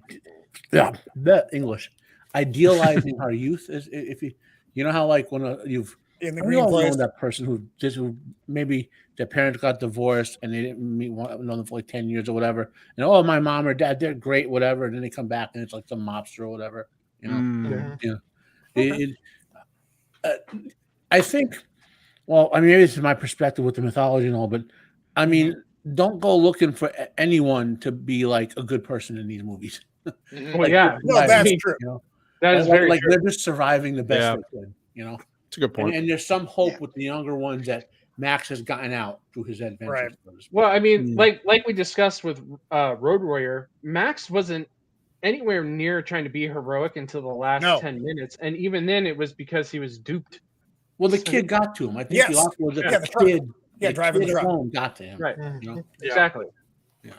So they come across the tower with this lady on top, obviously a trap, which Max says because he needs to fucking speak the words. That's a trap. No shit, thanks. And so Furiosa gets out and she calls, and I'm the daughter of, Goldberry Furbottom, and then the motorcycle gang pops up. And it's all the old broads, dope old ladies. See, they don't have any younger chicks, That's so I'm pretty sure she was jacking these chicks. Well, I think they're a dying tribe. They have no sons, so I mean, where? Well, I guess they castrated him so they couldn't. Yeah, Couldn't do anything. yeah, that would do it. But there there's are not no many of them males. anyway. There's Like, only a handful of these old broads. Yeah. See, this is why you don't let chicks lead anything. They castrated the one thing that was going to propagate their entire population. You know, maybe they had a captive population of breeding men somewhere. I don't think so. This is a lesbian biker gang. That's what it is. Seriously, and they're going to die like one too. Well, at the same time, kids bring, you know, those are more mouths to feed, and if you don't have the resources, then they're probably like, okay, well, we don't want any more because we're not going to be able to care for them. The interesting thing, the story arc, let's say, for this movie, I'm spoiling the end, was that the problem with where they came from wasn't where they were; it was Immort and Joe. So that's why going back and putting Furiosa in, like you know what I mean? Like, it's Ragnarok has happened, all the bad stuff's gone. Now a new leader, Furiosa, can maybe make it a better place. All the evil biker chicks are gone, all the crazy boys are gone, all the, you know, like Ragnarok has wiped out all the bad stuff, and Furiosa, you know, she was bad, but now she's like she wants to really redeem herself. True. You know, Until they got literally nowhere else to go. I mean, they're talking about driving 160 days out there, and he's like, "You're going to be out there 161 days, and you're still going to be nowhere." You know. Yeah. The Citadel has water. It has. Oh yeah. There's nothing there. But I like this. So at first, who are the men? They're reliable, whatever. And then Furiosa asked her, you know, we're going to the green place. We're going to the green place. And they're like, yeah, that's that shithole you just fucking left. And she's like, oh my dear God. Just walks out and it's like, you know, what the fuck? No. There's nothing. We came out here for nothing. That scene was beautiful. Because if you're ever in a leadership position, you know that if every decision you make, you know, you're responsible for all these people. So once you do have them trusting you, just to realize that it means nothing, then you like, shit, like I lost people doing this. Yeah. These people. So that was cool. That's character done well. So this is where young chick and old chick bond over plants in a bag. Swell. Special plan. Roman base. So that chick was in Farscape too. The older lady. Oh, was she? I did not know. Yeah, that. She's the one that had the third eye that was always closed. Oh, is that really her? She Yes. was great in that show, man. Totally awesome. That show kicks. The only place left around the old ladies with water is dominated by a bunch of men who would kill them at the first sight. The boys who were castrated. And they're not going to get that water out of that marshy area. There clearly seem to be more of those like boys that castrate out there than the 5 old women were left. You know. So I think at this point she's saying tomorrow we're going to ride off. Blah blah blah. One of those bikes is yours. He's like, I'll go with my own. I'm fine. Okay. So they're riding off. He's like, well, I'm very lonely. Then he sees the dead girl again, and he rides up to meet them. And he's made a little map out of his own blood because weirdos do that kind of shit. But they're like rolling to their death. They are. And he's letting them for a little bit. And I think when he sees change of heart. Yeah, he has that change of heart, which is character. And he's like, go back here. And she's like, to the Citadel? He's like, yes. Everybody's like, well, no one will see that coming. Dude, bro, you gave him way too many words. He went, I was going to say. An affirmative. I will say that even though I really don't care for Tom Hardy as an actor, I do like this more. I will say charismatic Mad Max, although he didn't really do it a lot. Like the part with the old ladies where he was saying like we take them that way and then boom. The lady said boom, and then he pointed like, hey, you know what I'm talking about. So like you start to see him smiling like, hey, these, you know, I'm cool with this group of people. The old broads get me. Until they take his nuts. Slices. They know how valuable these nuts are. They're not gonna take those. Right? These are alpha nuts. They bonded, they're little friends. He's got actually that thing that he's got his parachute cord thing. That's kind of interesting to see him wearing that. You see aviation folks wear that quite a bit. He's like, I'm just fucked. I don't know where my wives are. Oh, at least I have the sharp stick. And then they're like, it's the wall rig, Joe. It's the wall rig. Let's go get it. So he's like, the fat guy, the foot dude's like, again, all right. They got to load him into this thing. And they're like, oh, God, I hate my fucking job. Oh, and the car dude's like, sleeping. Let's go. Yep. I need more cocaine. And so everybody smells up. And they're after the war rig again. She's like, I have my plants. She's probably thinking we can castrate more men when we get there. Nope, is that his car? There's the Interceptor. Yep. That's Max's car. And this is, and again, it's just you don't get to see it very long. This scene got a little long with the spitting in the engine thing to get the fuel going. Joe's hair looks pretty good for these living conditions. You know what? I think you're right. I don't think he would have that much hair. It's the only thing that looks good on him. Probably you're not wrong. Although we haven't seen all of him. That's true. We've seen enough. So, yeah, we've seen too much. I didn't even want to know what that thing looks like. It looks like a fucking octopus's tentacle. Probably got a cord attached to it, some hooked up. Something keeping it together. Yeah, I'm sorry. I said the words and then I wish I had. Thanks, Roman. One more time. So that's like number 7 or 8 for Roman. Wish he hadn't said. So, in a scene not too unreminiscent of the first movie, you have someone sucking and blowing, and there's an engine involved. They weren't brothers, by the way. So he's feeding fuel directly in, and it gives him a boost.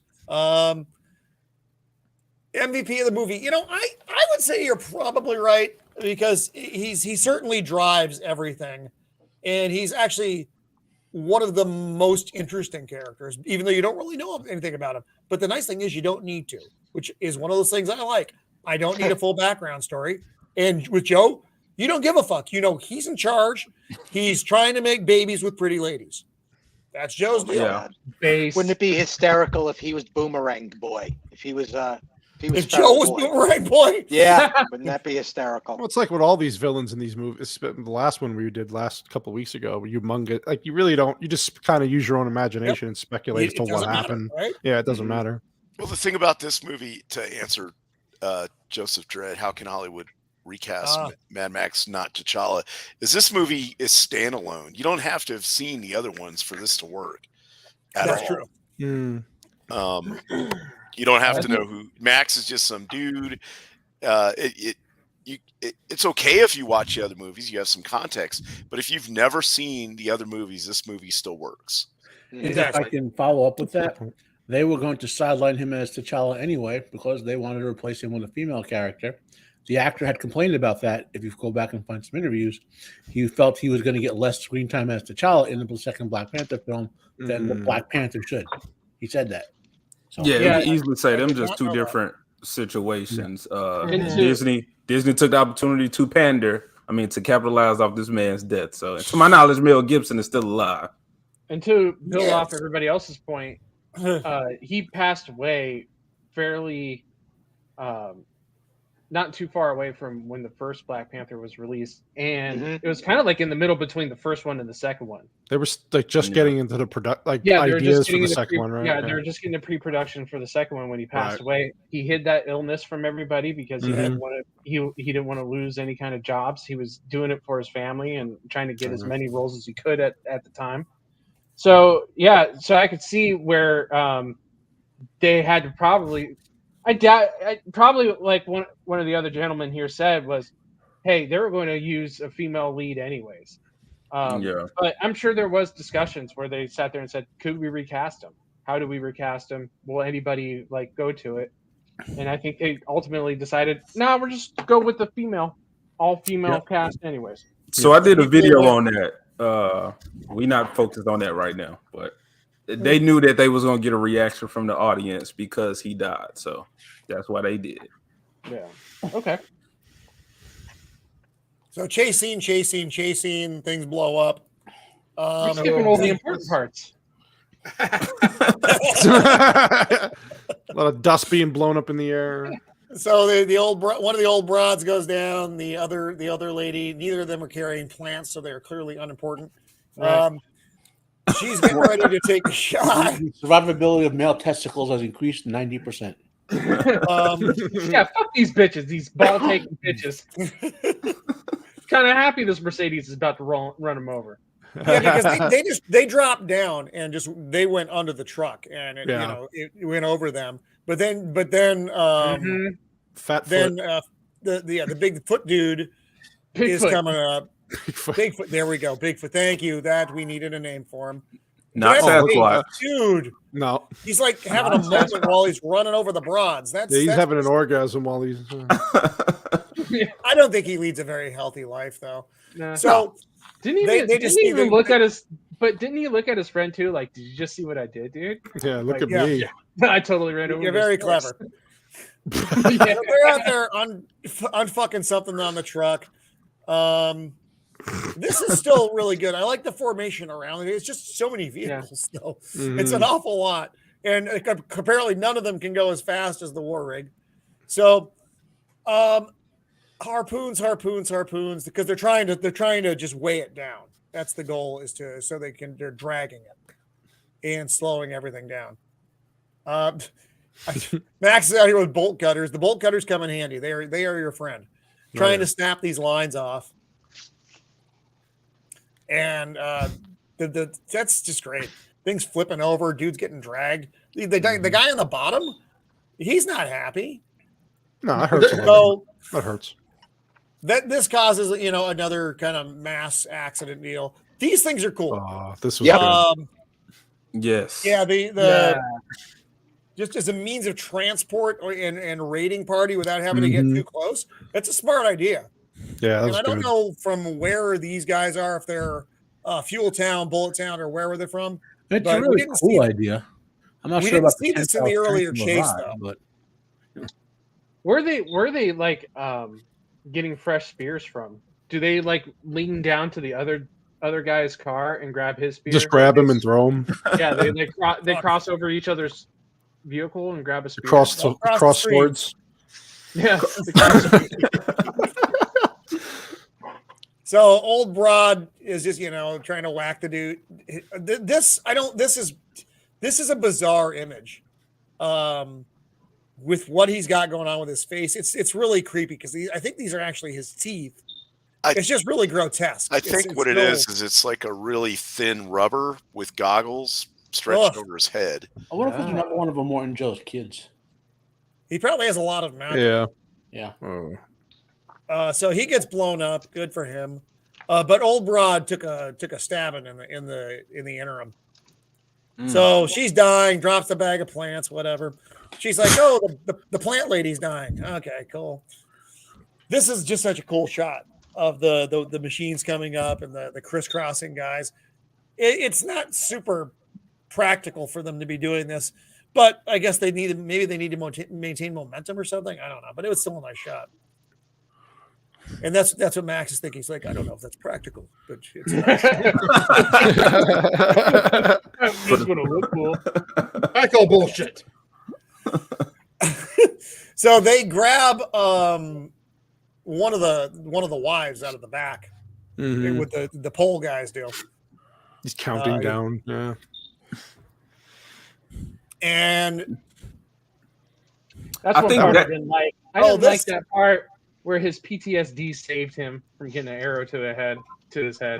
Oh yeah, that's right. He had to put his hand up. That's why. Yeah, that's what's going on right now. So he's on the hood with a fucking arrow through his hand. Then he falls off, and the metal arm lady grabs his leg, Furiosa, and she's having a hard time hanging on here. And he's like, "Well, this is just I'm This sucks." dead."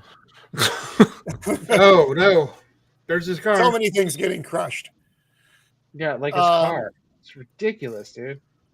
Ruin that poor. As cool as that vehicle is, it's like the Lone Ranger constantly having to watch Trigger get shot in every episode. That's a good point. Very true. So there, Max gets out of his predicament and hops in with Bigfoot. I like the flames. Flames are nice. And Bigfoot puts the gun to his head. Max easily subdues him because, let's face it, dude doesn't have great mobility. And now he's using him as a shield. Mm-hmm.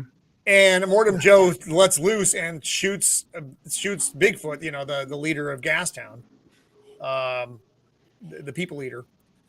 He's like, well, I didn't plan that very well. So he's like, God, I need to get rid of this thing. Yeah. And he does. So now they're coming back through the pass, which is now opened, which is really the blowing up. Yeah. Yeah, because if I remember, he swings from frame left to right.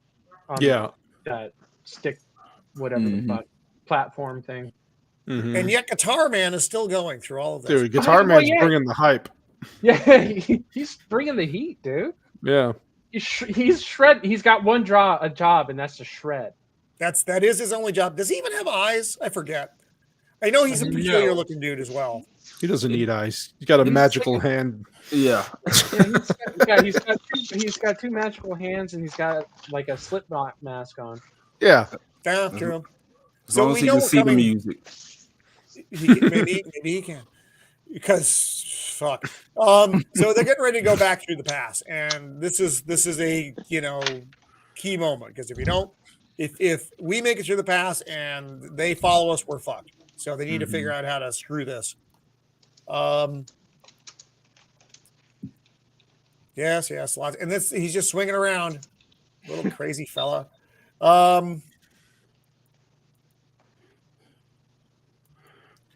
This is the scene. Oh, yes, you're bleeding out, Plant Lady. The scene coming up here is kind of wonky, though.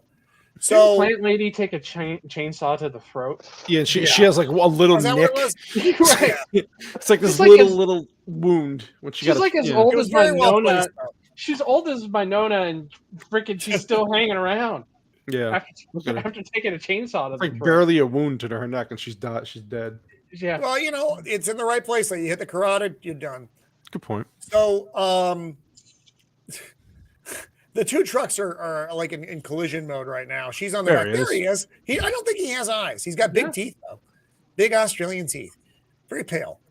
And Richter's like coming for him though, and Max is like, "Fuck this."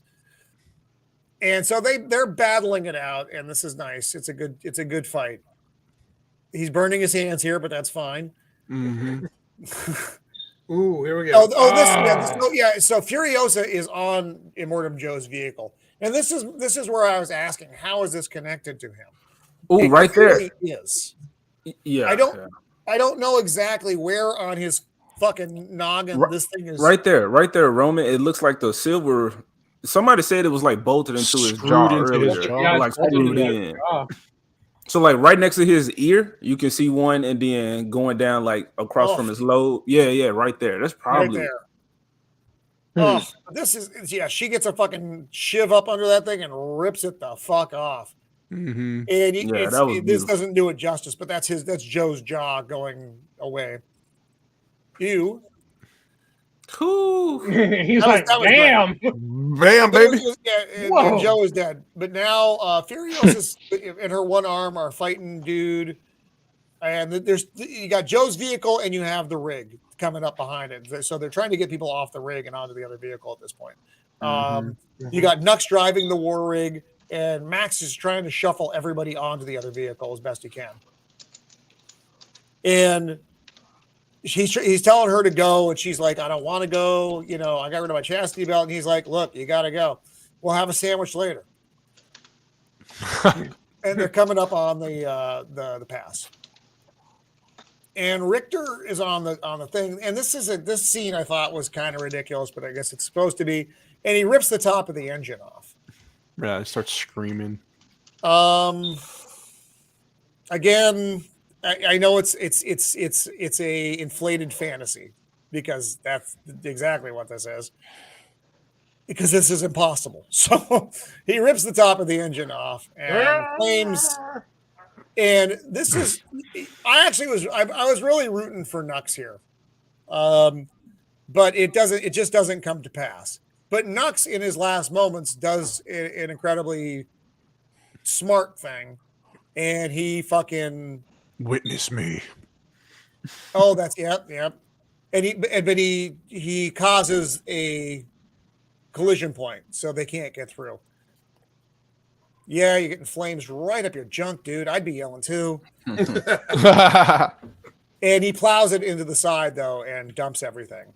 And this is it's the big rig, so it's going to clog everything up. The band guy comes flying through here in a second, so his shit's all in the air. Now, problems are there are still an awful lot of guys on the other side of it. They don't really address it, but there's not really a way to do it. So, I guess it's just part of the story that you don't need to see. The guitar flies forward, though. This was a little cartoony and wonky. But I get, this actually looked like CGI stuff. It felt like they were trying to do some kind of 3D thing. Yeah, was this in 3D when it came out? You know what I mean? No, because this was kind of towards the end of the 3D phase, and I think what they were trying to do is they were trying to cover all their bases. So if it was going to be shown on a 3D projector, they had that element there. Yeah. Because everybody's right. This is such a weird thing to be happening. I mean, it goes straight at the camera. It's so ridiculous. So I'm pretty sure they were trying to cover their bases and make sure that they can get that 3D money if they wanted to. I hate 3D movies that make the intentional 3D moment. It always pulls you out because you see exactly what they're doing. I always find it bothersome. I would say anywhere between like the years 2008 to 12, you'll see a lot of films that do that intentional 3D motion. Yeah, I don't like it. I don't like 3D anyway. I'm not a fan of 3D. No, it's such a hoax. And I've never seen anything that blew my mind in 3D, and that includes Avatar. I know everybody loved Avatar in 3D, and I thought this is just ridiculous, but that was mainly because of the story. That's another time and another topic. Avatar sucks. Yeah, I would have eaten those fucking giant fish things. So we had the big car wreck. And Roman base. Max and the girls are driving back to the Citadel. What a beautiful sunset, though, huh? So she's got a collapsed lung and doesn't look very healthy at this point. Mm-mm. She bounces back really well, though. So he opens up her cavity, her chest cavity, so the air can escape, and it's not crushing her lungs. He apologized. Though. He's like, "I'm so sorry. I'm so." That's sorry. so stupid. That's not a Mad Max phrase. There, I am so sorry. I never agreed with that. No, he would never apologize like that. He'd just pop her lung. He'd be like, "Hey, you can thank me." Yeah, I saved your life. You can thank me. So now all the impoverished are like, oh, something's coming back. Do you think they have porridge? And there's some nice shit over here. Why don't we dig it up over here? Jesus, must be royalty. So they're coming back to the Citadel. Why do you say that? The only one's not covered in shit.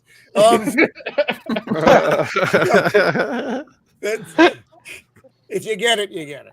So they're coming back to the Citadel, and the kids are climbing on the worker bees are making the platform go down, and they got the big oafish dudes. I don't know what power structure is going to take place with Immortum Joe dead, though.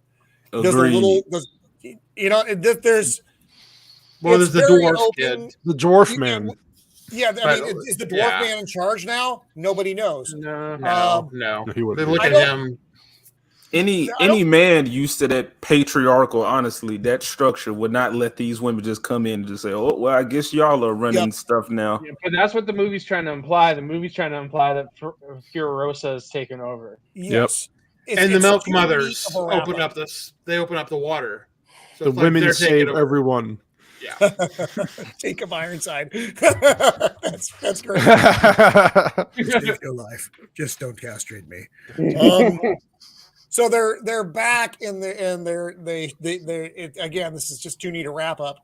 They got Joe's smoking corpse on the front of the car. Nice. You got the weird little albino kids. Max is like, "Don't shoot me! Don't shoot me! Look, I have your friend. Oh, he's dead." And everybody tears everything apart. The commoners freak out because this wasn't their elected form of government, and all the bras are with him. He brings out Furiosa. Everybody's like, "Oh yay, it's Furiosa!" And again, it's too neat of a wrap up for me. Yeah. So they're bringing the car up onto the platform. Furiosa's like, "Look, it's me." She looks pretty good for somebody who almost died. Yeah, like 2 minutes ago, she had a punctured lung. Yeah. And so now all the commoners are flooding the platform. This is not a good idea. Okay, I get it. They've been deprived of all these things for a very long time. However, introducing this unstable element into the Citadel is a terrible idea for a lot of reasons. The Citadel is a very, I would say, probably balanced environment. When I say environment, I mean the place that it is. You have the plant place, the milk ladies, just all the things that work the way they work within the Citadel. And now you're introducing probably 100 people or so in this platform who are just the fucking, the folks that were left down at the bottom. They have no skill set as far as we know. If they did, they'd probably fucking work in the Citadel. So they're just in there now. This for me, this causes a problem, but that's just the way my brain works. This is chaos. You're introducing chaos. They were just attacking each other for the water earlier. Like a minute ago, right? Yeah. What are they going to do when they get in there and see the milk ladies? And the plants. Right. Yeah. They're going to fuck everything up. And he told them, don't get attached to the water because when you're deprived of it, something. He said, y'all going to act basically crazy. And it happened. You see, this is what happens when you put women in leadership roles. Like all of a sudden, the total chaos and anarchy is introduced. Civilization is collapsing. It's going to collapse like in 20 minutes. In 20 minutes. Yeah, this place is going to be on fire in about 40 minutes. And you won't get any sandwiches. No sandwiches. All that lettuce for your sandwiches on fire. Gone. Lizard meat sandwiches. So Max and Furiosa and 10,000 of their fucking friends are getting ready to go up. And Max gives this look. He's like, I don't think I can do this. Too many fucking people. It's going to be a goddamn mess in there. So they open up all the water. Just fuck the water. Let all the water go. So now the water's just flowing freely through the desert. Yay, it's water. And Furiosa is looking, and then she looks back, and Max is gone. Mm-hmm. And he's like, I just couldn't stand it. I couldn't be around you. I have to go fight Batman. No, he knows that this place is about to go to hell. Yeah, he's like, oh, yeah, no shit. You are so fucked. Good luck. Fuck this. I just got done saving your asses. Yep. I don't need this bullshit. I'm going to go to Max Gotham. takes off, and she's like, hi, Max. I'm going to go fuck some shit up now. Mm-hmm. I know.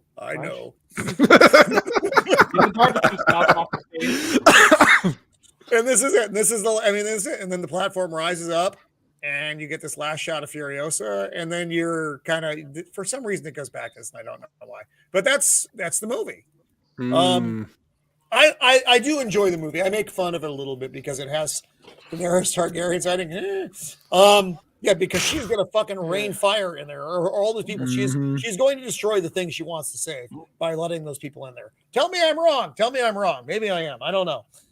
This movie would have been perfect if Mel Gibson was Max. Wasn't Mel Gibson going through all his bullshit at this point? So they just he was canceled. They wanted to stay away from him. Yeah, That's when he was kind of a his wife. though, Cannoli, because he's a lot older at this point as well. Sure. Now you could do an older Max story. I think that would be fine. In fact, I think Matt, you and I have talked about this before, where what I would have liked to have seen, and this is the Roman interpretation of this, so it has no meaning or bearing. I would have liked the story told. It begins with a tribe and an old man telling the story, so you have this narration. Mm-hmm. And then at the end of it, you realize that the old man is Max. Right. So that's how you get Mel Gibson to be part of it still, but you have not the main part. Yeah. Right. Not the main part, but he's still Max, but the younger man is playing Max in the body of the movie. And I think that would have been fun. Is it necessary? No. But a lot of things in this movie weren't necessary. Boom, boom, boom, boom, boom, boom, boom, boom, boom. Ah! Not necessary, but still. Yeah, but it got AJ pumped up. Yeah, the drums of war. It did. I could see him clapping in his couch, like, "Come on, man!" Dude, how are you not ready to go to war after listening to that? Right? The cars. When we've gone into these in hostile situations, in my experience, we don't generally have this playing. You don't have war drums on ship. Oddly, there's no war drums on the ship. No strange guitar man hanging from the main. None of this. So I know it's That's not the disappointing Navy for I regular know. people out there. I know.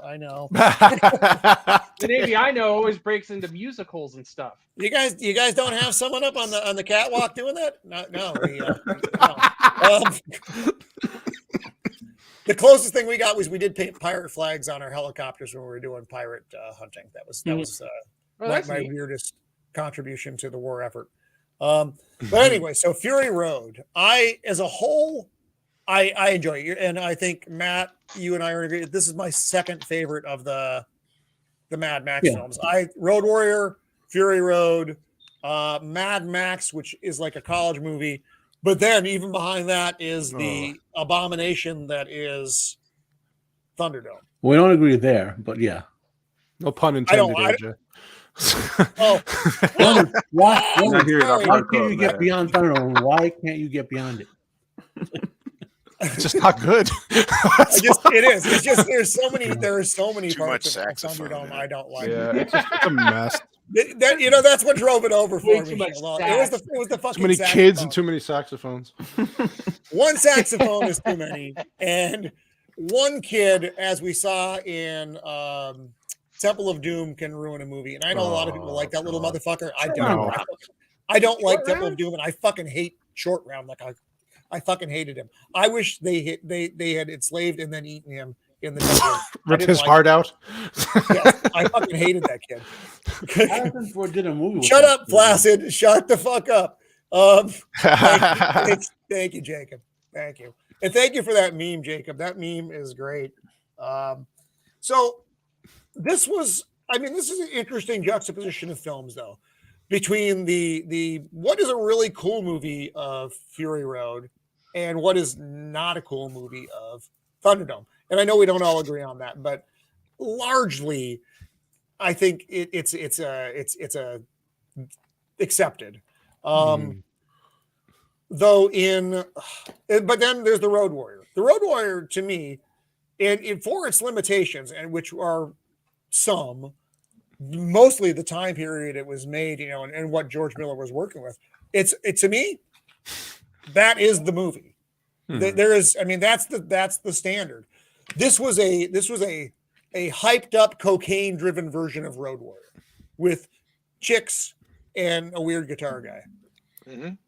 Chastity belts. Yeah, don't forget the chastity belts. Chastity belts. I could have used more for all my friends. So I could have used more of the chicks. We got all those assless chaps, dude. And there's a spirit saxophones as well. Yeah, we needed saxophones. So any last thoughts on this, guys, before we do our wrap up? I know we've been going for a minute. We went a bit long, but there was and we lost Blair somewhere in there. What the fuck? He said he had to go real quick. Oh no! Okay. Oh damn it! Wizard's got his wizardly duties. I'll just say that I'm very happy AJ got to watch all these movies because us old folk, we already knew about these, and I'm glad he liked this one. I figured he would. Like I said, knowing AJ, talking to him, and seeing his shows and stuff, I kind of figured this would be his favorite out of the group. But I'm glad he got to experience all 4 movies and kind of go down memory lane with us on this. That was really cool. He's like, I don't know, man. I can't help. I was liking AJ's take on it earlier. The reason why I had asked right out of the gate was because the reason he liked this one more was what I was actually trying to find out.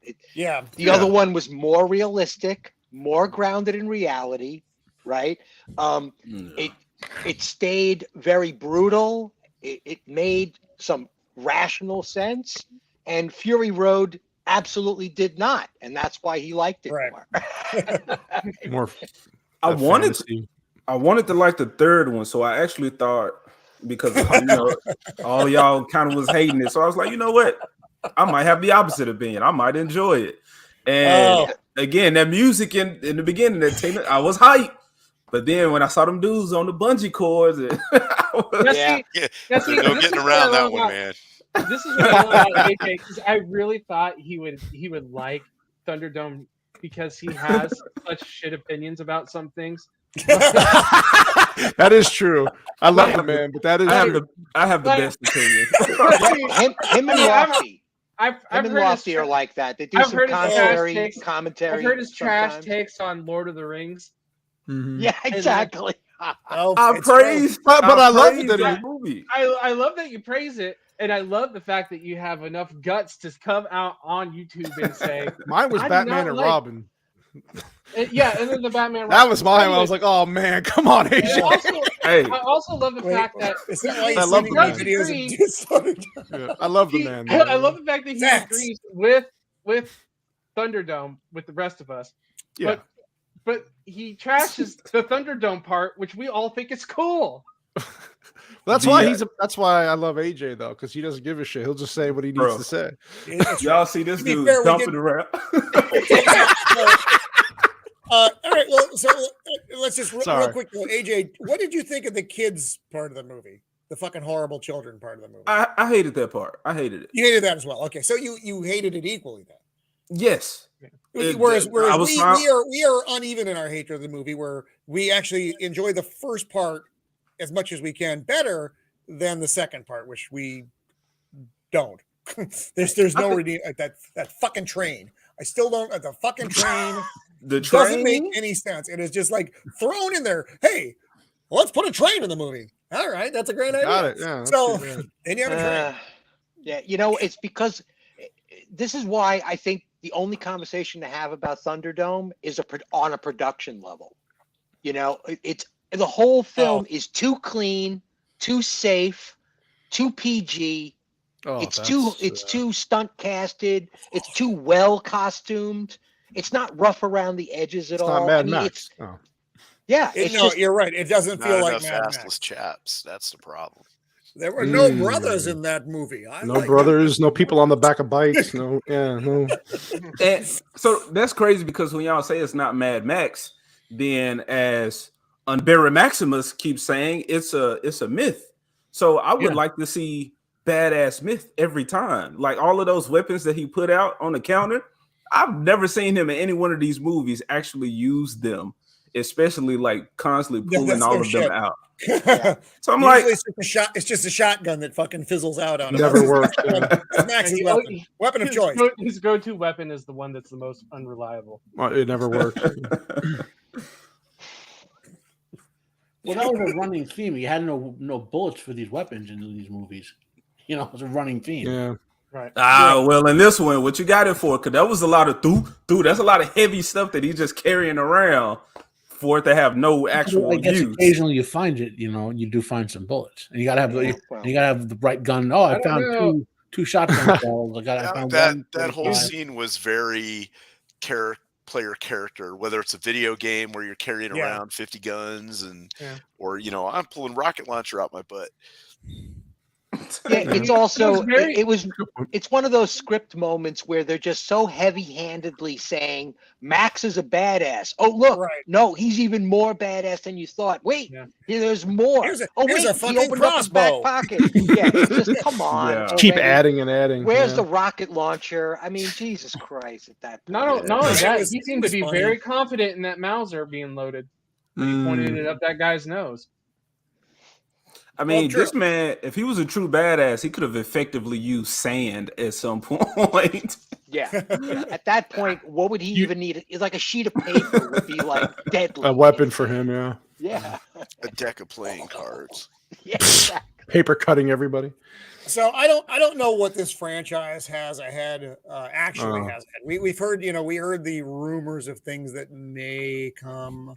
Will they come? Don't know. The way studios are working these days. Who owns this property, Matt? Do you know?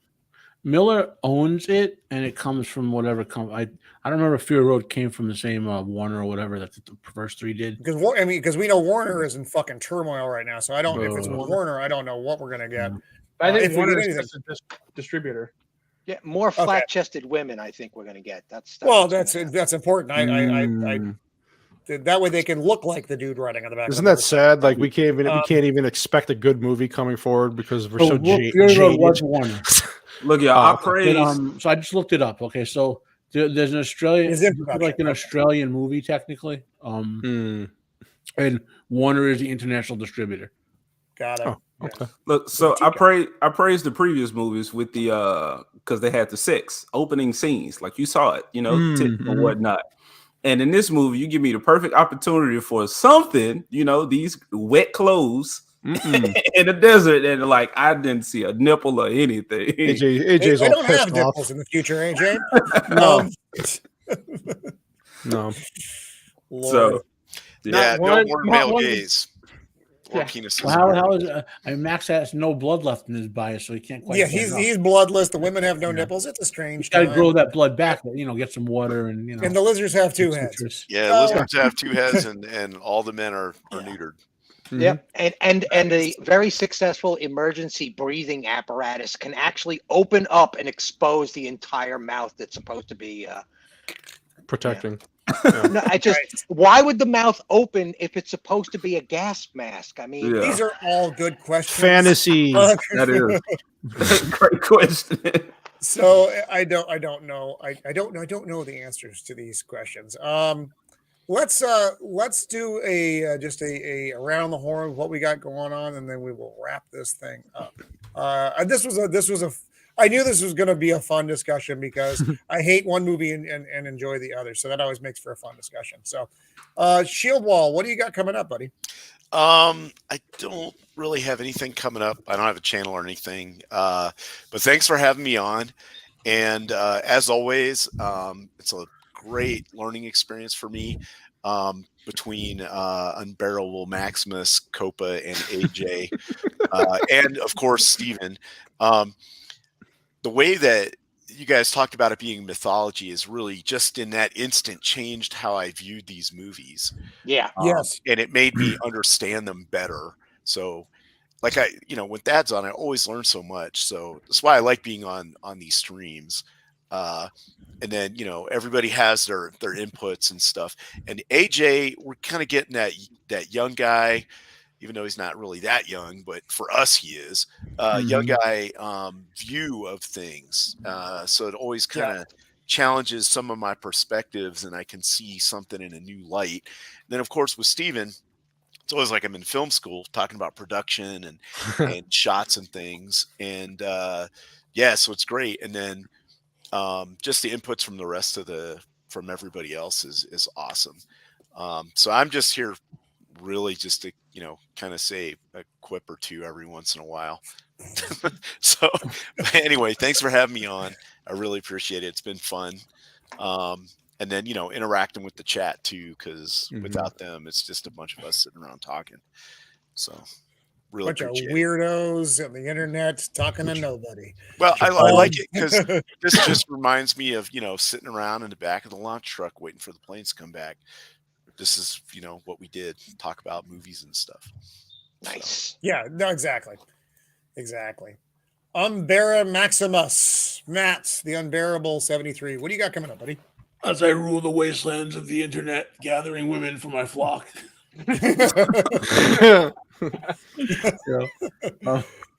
I like how our show started off weak Italian, but finished Italian dominated. Yeah, it was Italian dominant. That's what we do. That's right. This is Empire. What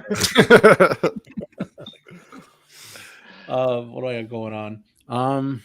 Honestly, other than the show here and not a lot. I've been a little under the weather the last week, but I'm sorry. No, just thank you for being here though. I have never-ending allergies, just never-ending. Just like, it's winter. I get the allergies. Just Anyway, trying to get back to my regular videos. With reviewing Bleach and recommendations. I recommended the last time I told you guys about The Rig, which is a TV show, horror TV show, sci-fi. I saw a film called Viking Wolf. It's like a Scandinavian werewolf film. Very Oh, there's kinda AJ. old AJ's. style. You just made him happy. Yeah. I still gotta check that out. AJ's ears just perked up. Yeah, he's like, you see his smile. He's like, oh, Gotta werewolf. check that out, man. Not overly complicated, like a lot of these films with like packs of werewolves and werewolf dating habits. Nothing like that. This is Always a dating. Is that a real thing? oh yeah, this is a throwback werewolf film based on the Scandinavian concept of what a werewolf might be, more so than others. You know, What was it called again, Matt? English would be Viking Wolf. Viking. Probably look around on Netflix for like the it's Okay. probably a Netflix original, even though it's a Scandinavian movie. Yeah, original. So I saw that I could recommend that. And there was something else I wanted to always recommend if I didn't. What did I watch? No, that's it then. Yeah. Yeah. So that's what I got going on. We're doing when are we doing our comic book follow up? Comic book one is this next coming Thursday. That's the next big comic book show. So I actually started playing something. So that okay, that's it. And final thoughts on this. Oh, hit me in the middle of just as we were talking about. You guys kept bringing up the reference, so he's a brother, not his boyfriend or whatever. So, and talking about the mythology. Now, there was an ancient in Greece. I forgot what they were called. That's the Brotherhood of Thebes or something like that. A mercenary group of male warriors who rode chariots into battle, who in pairs, who many of whom were homosexual. Think about that with what we saw in Road Warrior with those dudes pairing up and riding chariots into battle / motorcycles. So I wonder if Miller was drawing on that when he came up with that concept. You know? There's just a lot in these films. You could just keep diving and like because Miller was influenced by the power of the Joseph Campbell's myth books, the same way Lucas was. A lot of so you could. There's just so much in these the setting he did that more than anything is why I want to see the Furiosa film and Mad Max 6 and the TV shows. I want to see more of the setting. I don't see too much of Joseph Campbell's hero's journey with Max. Well, he wrote other stuff. He's a professor of mythology, basically. So no, I know. I was just thinking, like, I don't see that. Maybe a hero with 1,000 faces. I see with Max. Maybe. I mean, that guy was so influential on so many from that time period. So many people's work that it just keeps. Oh no, he still is. Yeah, he still is. Like, if you're going to be writing like any kind of heroic stuff, you should really. Well, it seems like now that I was joking about the werewolf packs and social lives. It seems like the major influence on everyone now are like bad ripoffs on urban fantasy. So. Yeah, I think now everybody's like trying to rip off like things that aren't so good. God, are they? Yeah, like there's one successful. What was that? The film with the vampires and the Mormon vampires or whatever you want. What was it? I can't now. It totally escapes me. Talking about Midnight Mass. No, the Mormon wrote the book. So they were about the teenage vampire and 100. There's like 5 of them, and they had a werewolf. You're talking Anne Rice? No, she. No, you're talking about a Twilight, right? Twilight, yeah, the Twilight movies. Okay. Everything is like a Twilight ripoff now. Like everything that comes out. The werewolves have like boyfriends and society. Yeah. What happened to Copa? Vampires are all like Okay, suave, sophisticated people, and I'm like, it's all the same crap, So. The romanticizing of werewolves is coming. Yeah, it's always been around. Look at, like True Blood. Yeah, like that type of. Oh man, folks are trying to tell me like, watch this, got werewolves and all dudes get naked and turn into these little. Not what I wanted to see. Huh? Yeah, I can't watch this, bro. Leave that for the vampires, man. We better than that. I knew a guy I used to hang with back in high school, and he used to jokingly said that he was gay. It was cool. Yeah, he was an artsy guy. Oh, But he used to talk about a gay magazine called Shaved Wookiees. Oh God! Wow! Wow! Oh, you guys just reminded me. So the other movie I want to recommend is called Plane with Gerard Butler. Don't even ask. you want a manly movie? Anything? Gerard Butler is called Plane. PLAN. Oh yeah, I just saw that this weekend. Oh, man, him and Mike Coulter, man, that was pure action, pure. Throwback action movie. I'm glad you said that because that's what I was thinking with Thunderdome was like Gladiator. I thought I was going to see Mad Max, all those Not so weapons. much. I thought he was going to be taking dudes out, and it's like, this is our warrior. God. And how you bring it up? How in God's name could they be doing a sequel to Gladiator? How? Yeah. God. No, and it's a stupid kid. It's some kind of kid who's going to be emperor or some shit. It's what's her fuck's son. I mean, it's Yeah. and I don't remember these characters' names. His character's name is Lucian. Maximus dies at the end. Thank you. Yeah, I just don't care. I just don't care. I can't care about it. I might have. I would have loved to see him go to war with the Germanic tribes, like prequel. Oh, that would have been awesome. Yeah, that would have been something. Yeah, but I'm done. I'm just done with all these. I have a hard time with some. Maverick was an anomaly with the 30-year plus making a movie that worked. Most of the ones they do that with do not. They simply Tom Cruise won't do crappy movies. Like the movie may be bad, but he won't do woke. He wants to make money and entertain people. Right. And there was the Mummy. Yeah. So Copa, what do you got coming up, buddy? I just dropped a review on Everything Everywhere All at Once, and it was fantastic. I enjoyed that review. What? Oh, the review you thought that the was review? Okay? I haven't seen the fucking movie. Oh, okay.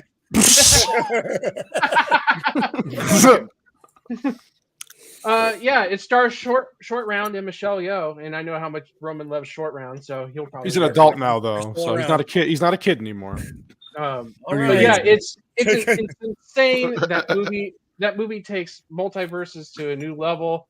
If there's one movie you want to see that is a multiverse movie, Everything Everywhere All at Once is perfect. I'm pretty sure it's going to win Best Picture. I almost hope so. I would throw down money. Yeah, I think so too. That's interesting. It deserves it, man. I'm going to disagree because I've heard of it. That's very true. It did make a little bit of money, so maybe it won't. But yeah, so I did that. I'm going to be on Wookie Be Bad's Sunday or something Sunday show at 3 p.m. And what about the Super Bowl? Yeah, well, I can still watch the Super Bowl. I'm on the East Coast, dude. The Super Bowl's like 11 o'clock at night. I'm sorry, that's right. You're. I forget. Everybody's on a different fucking time zone. Yeah, because it's at 3:30 for us. I also got a book. You could read. Oh, that's right. Yes. I'm sorry. I let me blow you up so you can. Look at that. You can pretty much read this whole thing during halftime. Yes. That's a good point.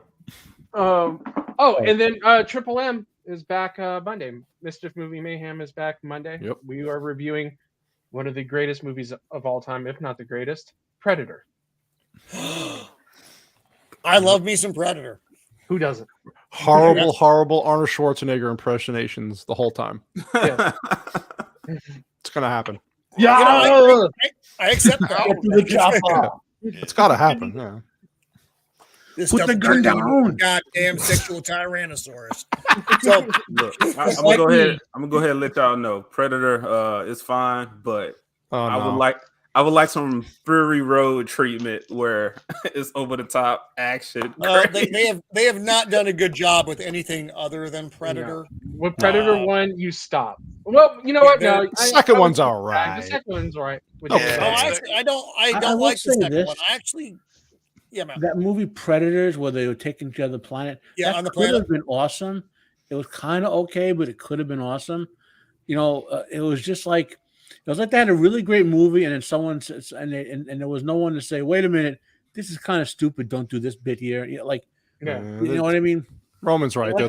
They haven't. It's been how many years since the first one, and they can't get it right. It's ridiculous. No. And it should be a slam dunk. 100%. It's an amazing, interesting character or species, an idea, and they continually cock it up every time. Yeah, I think aside from But yeah, I actually Predators I find watchable. Do I think it's a great movie? No. I don't like Predator 2 at all. I don't there's almost nothing about that movie that I enjoy. I didn't Gary bother to Busey. see Prey because I didn't give a fuck. Gary Busey at the end, he's got those teeth, they're attractive.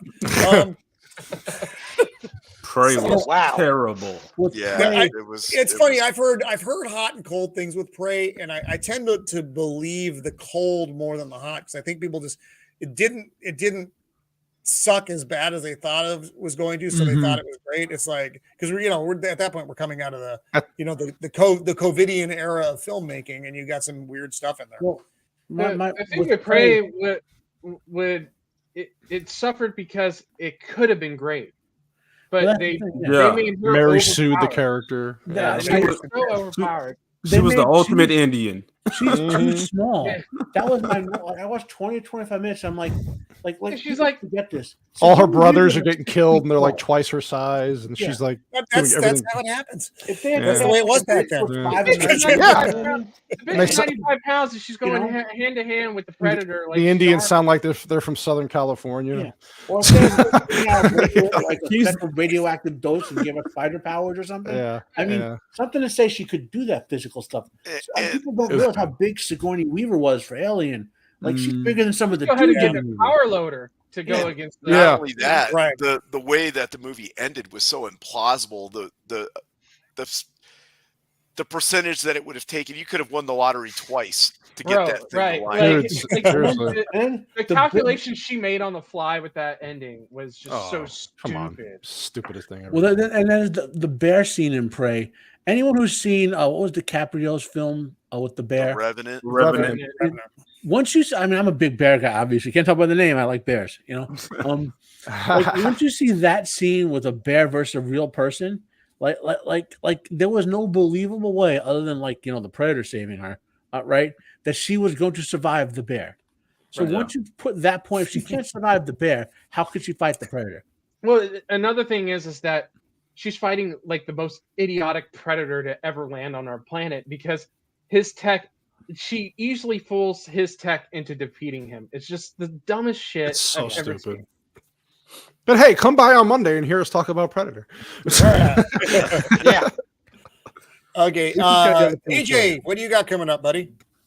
No videos really planned. I just kind of go with the flow with those. Well, Disney news, so I might make a video about that, even though I'm starting to really just not even care. I'm getting into the, support the independent creator, fuck the mainstream type of thing. But me and my homie Ego, Left Eye Ego, we got our show on Saturday, 10:30, 10:45 Central Standard Time. We'll be talking about probably that Disney news, as well as we're trying to figure out like segments to do for the show. But I know for sure we will talk about Batman Mask of the Phantasm and Scooby-Doo on Zombie Island. These are two movies that we both like enjoy, and we're like, hey, go watch this one. It's amazing. And because I'm Oh, fuck no.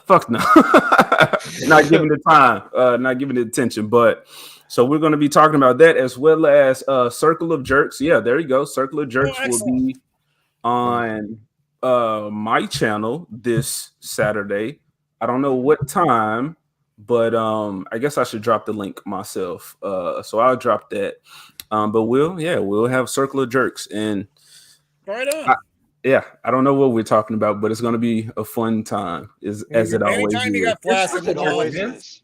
Flaccid Zax, yep. Yeah, I can tell you as a chat guy, there's some pop and chat on both No Capes and Circle of Jerks. They got some hop and chat. Yeah, fun, very fun shows. Yeah. So Stephen, what do you got coming up, buddy?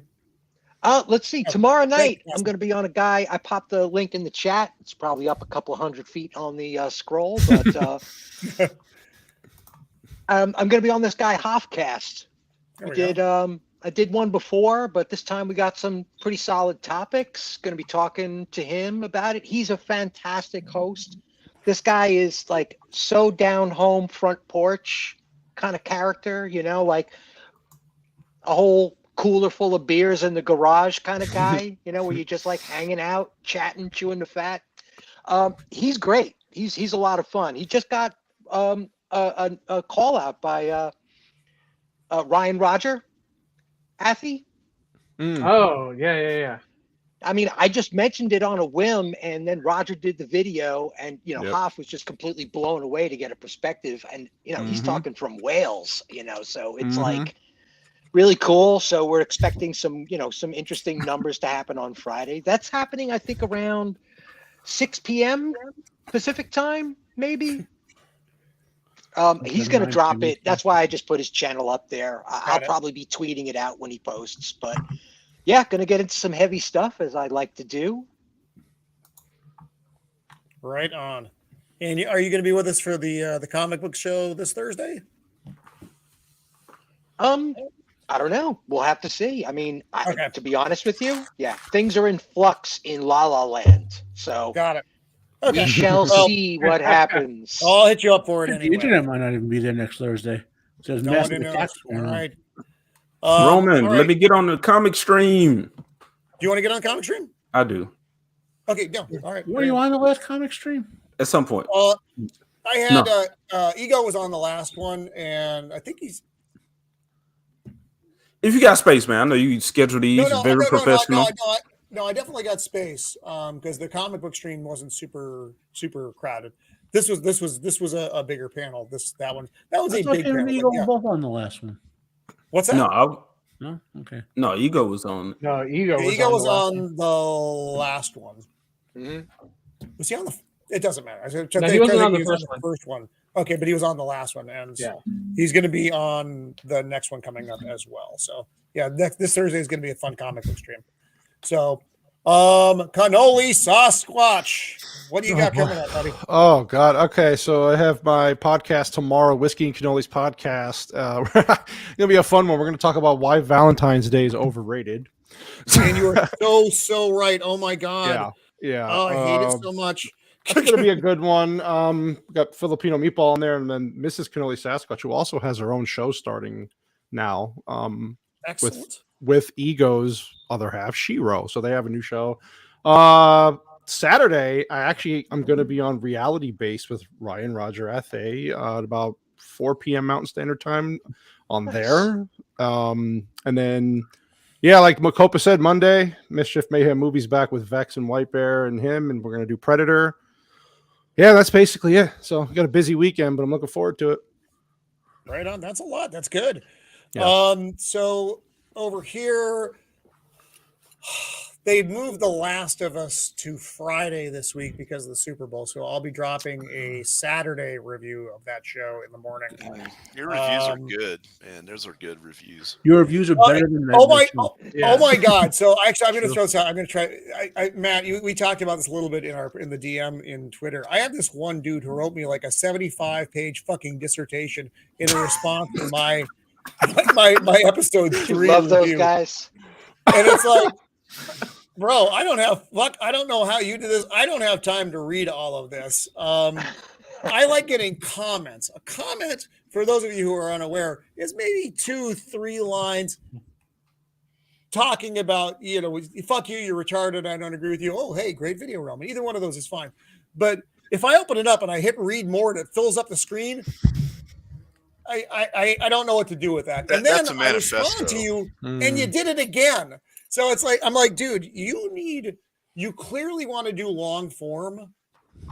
Make a YouTube channel and you can talk about it in long form. You and I are not going to have a conversation like this via YouTube comments. That is just not normal. That's weird stuff. So anyway, for those of you out there. So I'm going to be doing episode 5 review Saturday morning. That'll drop. And Saturday, I'll probably be on with PJ, maybe in the UK guys at noon Pacific Standard. And then we're back next Thursday for another of the groundbreaking comics show. So those have been a lot of fun. Awesome. So this will be the 3rd of those. So I'm looking very, very much forward to that. So, Mr. Roman, last thing, please. Sir. I just want to say I appreciate you. I think you did an unboxing for your figures. You've been doing that. And I was telling Ego, because he has all of his figures. I was like, dude, you got to start the unboxing, like doing all that, or like reviewing the toys. the figures, action figures, and then you made your video, and I was like, you see this dude? He's doing it. He's doing it. We I think we had met you briefly. I think you came on the Festivus and the Lord of the Rings. But so I'm saying that to say, man, you guys are inspiring. Copa, my reviews, I can't do it like you, man, but your reviews are amazing. All of you guys are dope. Yeah. So again, what we got into YouTube for is happening, and appreciative, blessed to be around great dudes like y'all, man. Talented dudes. Even Copa? Especially Copa. Well, he said talented, so he wasn't talking about you. No, he wasn't talking about me. No. And I did not mention cannoli. So. No, I don't blame you. Yeah, the truth does hurt, but it's the truth. AJ Red Dead 2. Yeah. Love that game. Love that game. And just like that. So thank you very much, AJ. I appreciate that. I know everybody else on the panel does as well, because you're right though. This is the kind of community you want to be a part of. It's everybody's helping each other out and making good content in the process. Because if you're not doing one, there's almost no point to doing the other. So thank you very much to the chat tonight. You guys were troopers. It got weird for a little bit. They're not brothers. They're not brothers. For a little. So thank you, and thank you for all the comments and all the good. Tom MC, man, it was great. Yeah, Tom MC, was bringing dude. It was just very solid from the chat tonight, and thank you guys for the panel and Blair, who was with us, my favorite wizard earlier, who had clearly he had an emergency with fucking hobbits he had to take care of. So thank you guys very much for being on the panel tonight. Those damn goblins, bastards. And we'll do this again in the not too distant future. We'll be putting another show together where everybody is doing this thing we do and love to do. So everybody out there, this has been Roman of the Empire with just a wonderful panel. Thank you for being part of the show. We are signing off. Be kind.